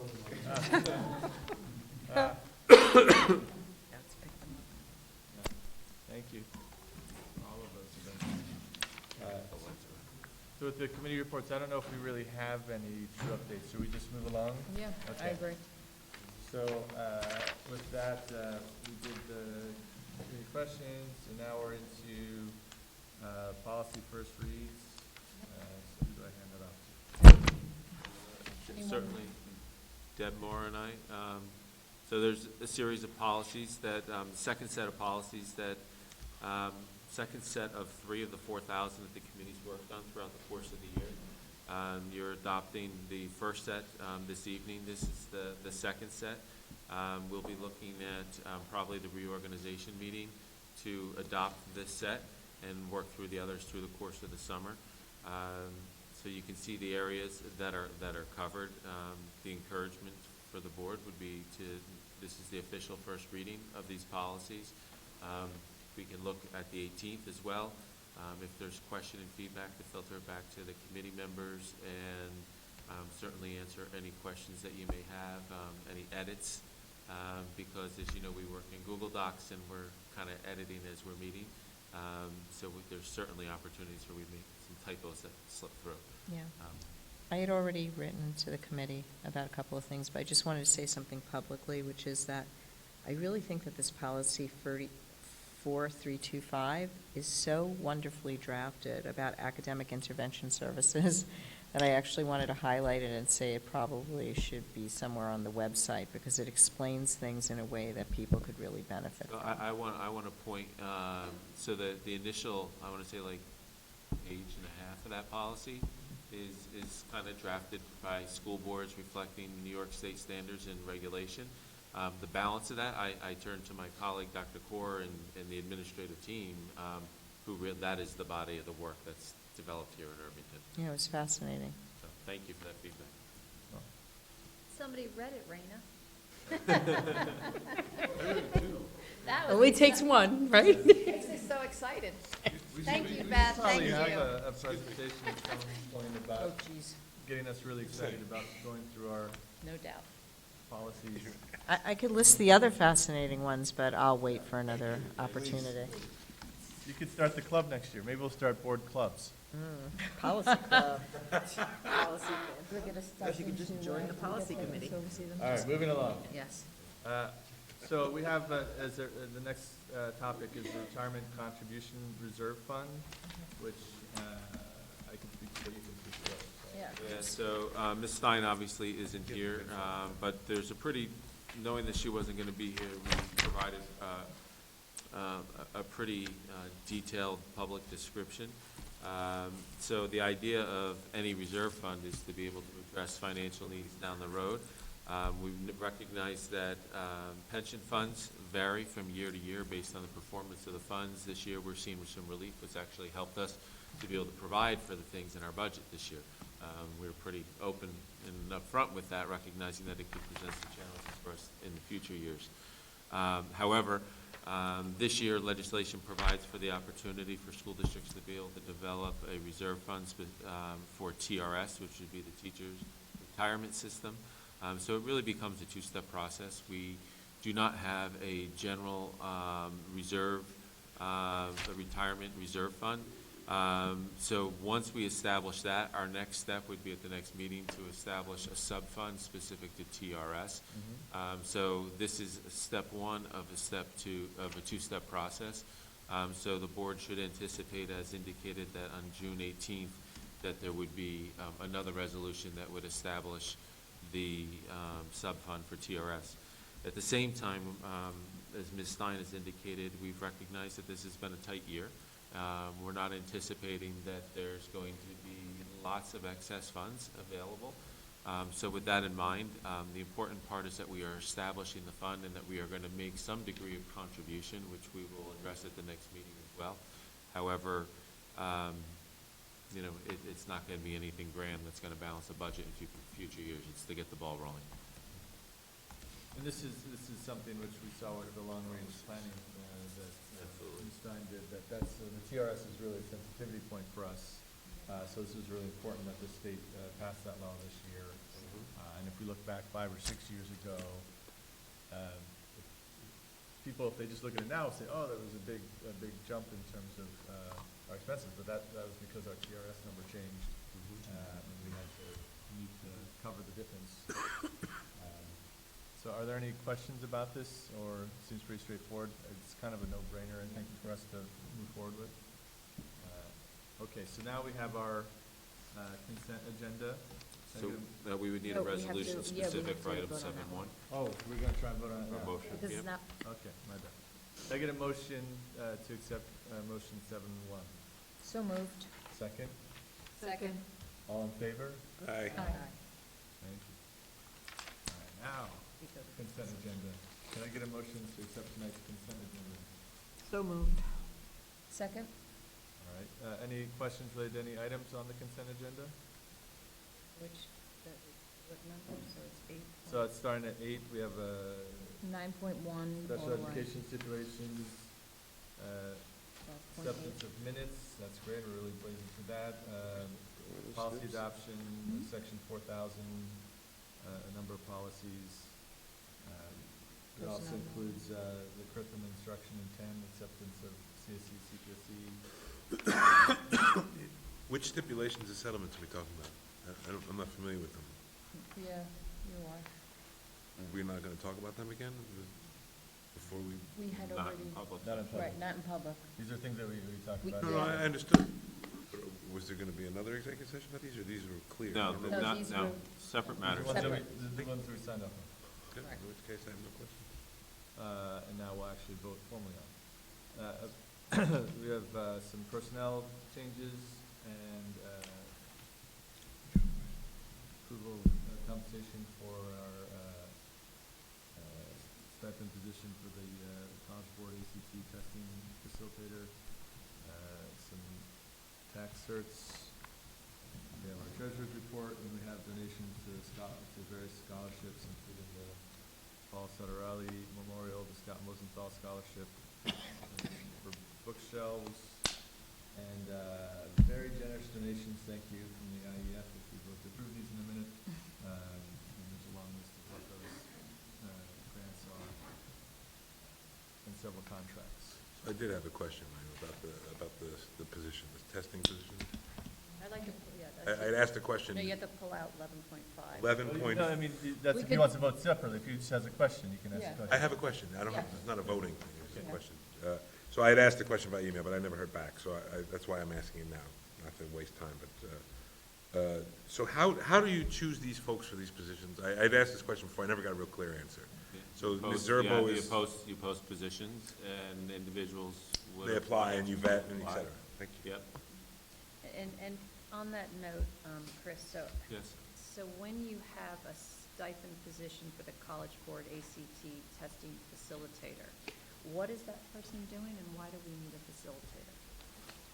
You want to explain? It's more of a nuts and bolts planning, scheduling, It's scheduling, it's collecting, I think organizational. it's the organization of it, and the organization is huge. And it used to be, prior to this, so I want to say it was in 2015 was the first year that we did that, Chris?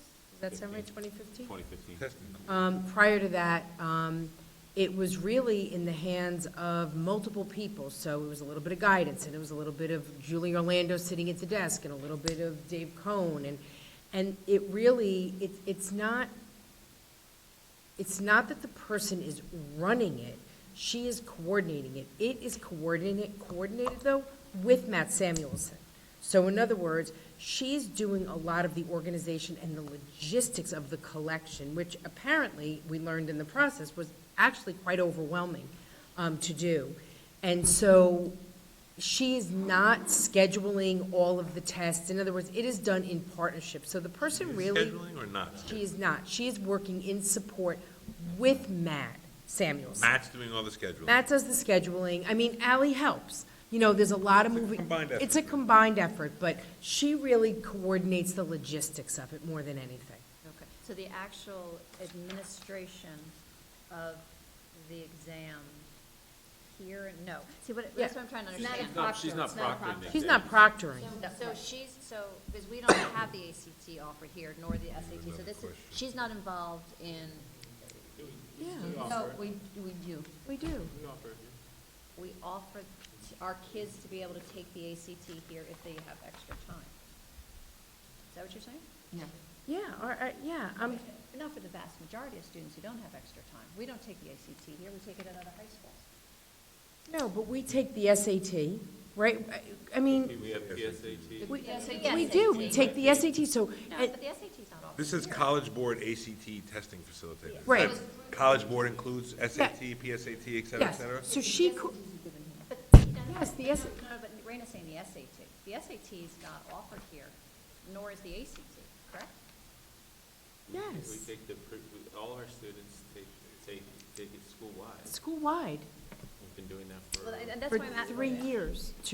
But I don't know, I'm looking So- right now to see. No, when we get- don't. We don't. The PSAT. PSAT and the PACT, but we've never had the ACT or the SAT in Irvington. Our kids go to Sleepy Hollow, Dobbs Ferry, or Articulation. Right, but we offer to all 10th graders, Right. That's a PSAT. the PSAT. Yeah, not Right. an SAT. It all falls into this category. So it's So that's what I'm just trying to understand. So we are paying this woman, Allison Zerbo, for the PSAT administration for our 10th graders, Yes. not the SAT or the ACT, because I understand that if kids get extra time, then students can take it here. So, Is that correct? and she coordinates, right, so anything associated with College Board, Ally coordinates with Matt. Okay. That's what the It's position. like a testing coordinator. She's a testing coordinator. Job. Yes. It's the worst job ever, but can I ask you this question? Yes. So you offer this, it does, it's a miserable All right, let's job. stop. Allison, so do you have the same posted Here. position for the 3 through 8 ELA and math exam? Because that's another, No. quite the, so why one and not the other? It's- we actually receive, there's, a So you part don't of the have to pay for it, registration that's why. dollars that you Based on pay what- that's got it. comes back, and so we're That's how able you to support provide the as a position. stipend.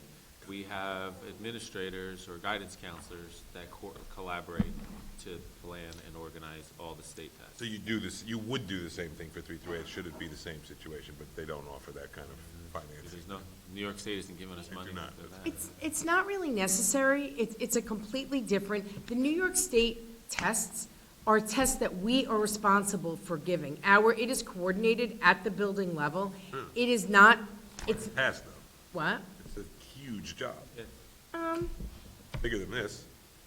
I've done both, and this is big, much bigger than this. All right, so I okay, just I'm want not to gonna move us debate along. that with you. I don't want to move it along, Michael, I'm sorry. We have no, I'm not moving it along. Alright, I am I digging in, understand. because we have an issue with other things like this, and I want to ask a lot of questions. So I apologize, Michael. Okay, I just wanted to be clear, because it wasn't clear that you were staying on task, so. I am staying on task. I'm asking So serious Michael, we questions. can also share with you the job description for the testing facilitator, if that would be helpful. We have, in other words, there's a job description for this, so we're happy to share that as well. I just want to know why we offer for one and not the other, or like, is it Just just, part of it, like I said, it's pay as simple as the fact that we get money Got it. that provides for it, and it's extra work, and it provided tremendous relief, and it was something that was identified as a need, because it was out there, and it's not just New York State tests, which are, we've talked over the last 3 presentations about the importance of them, but these tests are also beginning to affect kids' college lives and careers as well, so we want to make sure everything's done well, we want to make sure it's done with mistakes, and we don't want work spread out all over the place. We need someone to own it. agreed with the need? And is this the first, you said that we've been paying this stipend since 2015. But the amount of money we're approving tonight is for this past year. It was for this past year. So here's what happened. So we have very few positions, this being one of them, that doesn't fall inside what I would call like a normal course of business. So normal course of business for us is teachers getting paid a 6th period class. We identify that now, and generally, if we're doing well on the reorg agenda, you approve 6th period classes. We have a system for clubs. In September, we post the clubs, we get those clubs, we list those clubs, we calculate those clubs against our club budget, and we have a system for that. This is sort of a one-off position. So what I've done as a result of what happened here is I have actually added it in our internal document to a club list, because we have a system for posting for clubs. We do it the same way every year. This position didn't end up getting posted in September as it should have been, That's your question. which is your question. So it has been, And that's why you So want. it's a. Yeah, this is, yeah. Yeah, it's a okay, catch-up. so I'm gonna just say, I'm really trying to explain this to you, and I am I trying to understand be open and honest with you about where it is, what the process is, and how we do it, and what happened. I So I would just ask that you be respectful to me I don't think I'm publicly. being disrespectful, I'm just asking questions about something No, that's. well, your reaction is not. So as a result, this position, which we've been doing for the last 3 years, did not get posted when all of the positions got posted in September. So as a result, it wasn't on an agenda. So Ali Zerbo, who has been doing the job for the last 3 years, continue to perform that job. So as a result, we are now going to obviously put it in a place where we ensure that it gets posted every single year. In the beginning of the year with all the others. With so clubs. It's done so it's in one batch, so it's neat and tight with a bow. And is this the same amount that has been paid? It's negotiated. That's a negotiated amount. That is the same amount every year It's negotiated with the IFA.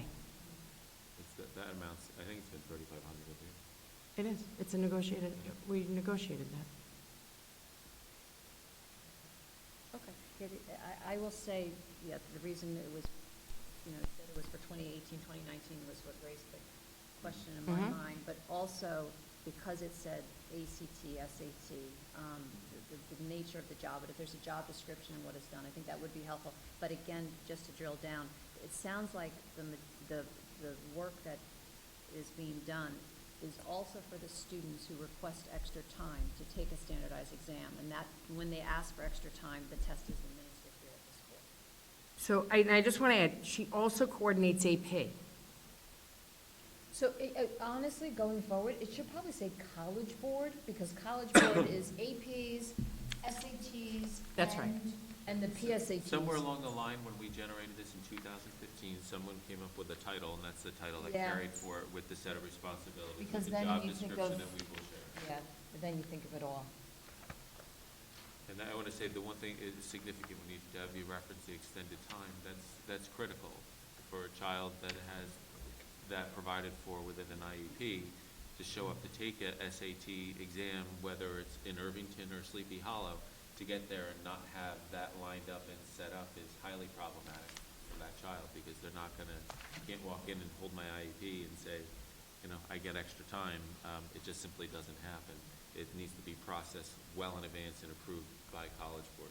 So to ensure that all those boxes are checked well in advance is critical. And prior to having this position, we had complications all the time. Complications, kids in rooms, we had a lot of complications. We haven't had any actually since we've been able to have this position in place. And again, I just want to emphasize for you, and I guess for me, in my mind, I always think of it more as mostly the coordination of AP exams. Thank you for the explanation. I think you get a first and a second? Yep. Right, Pauline, first and a second? We still have quorum? Yeah, Yeah. We voting on what? on the consent agenda. All of the items. Can we pull this one for a vote? Sure. Separate vote? You want to pull that one? I want for to vote? pull that one for a separate vote, yes. Okay. Okay. Then you won't have- Okay. Do we move? Is Maura still here? No. I'm going to wait for her. We'll take a No, 5-minute break. she's not here. She's left? She has to go. leave. I'm going to take a 5-minute. Assemble in 5 minutes. I don't know how we could be voting on something retroactive again.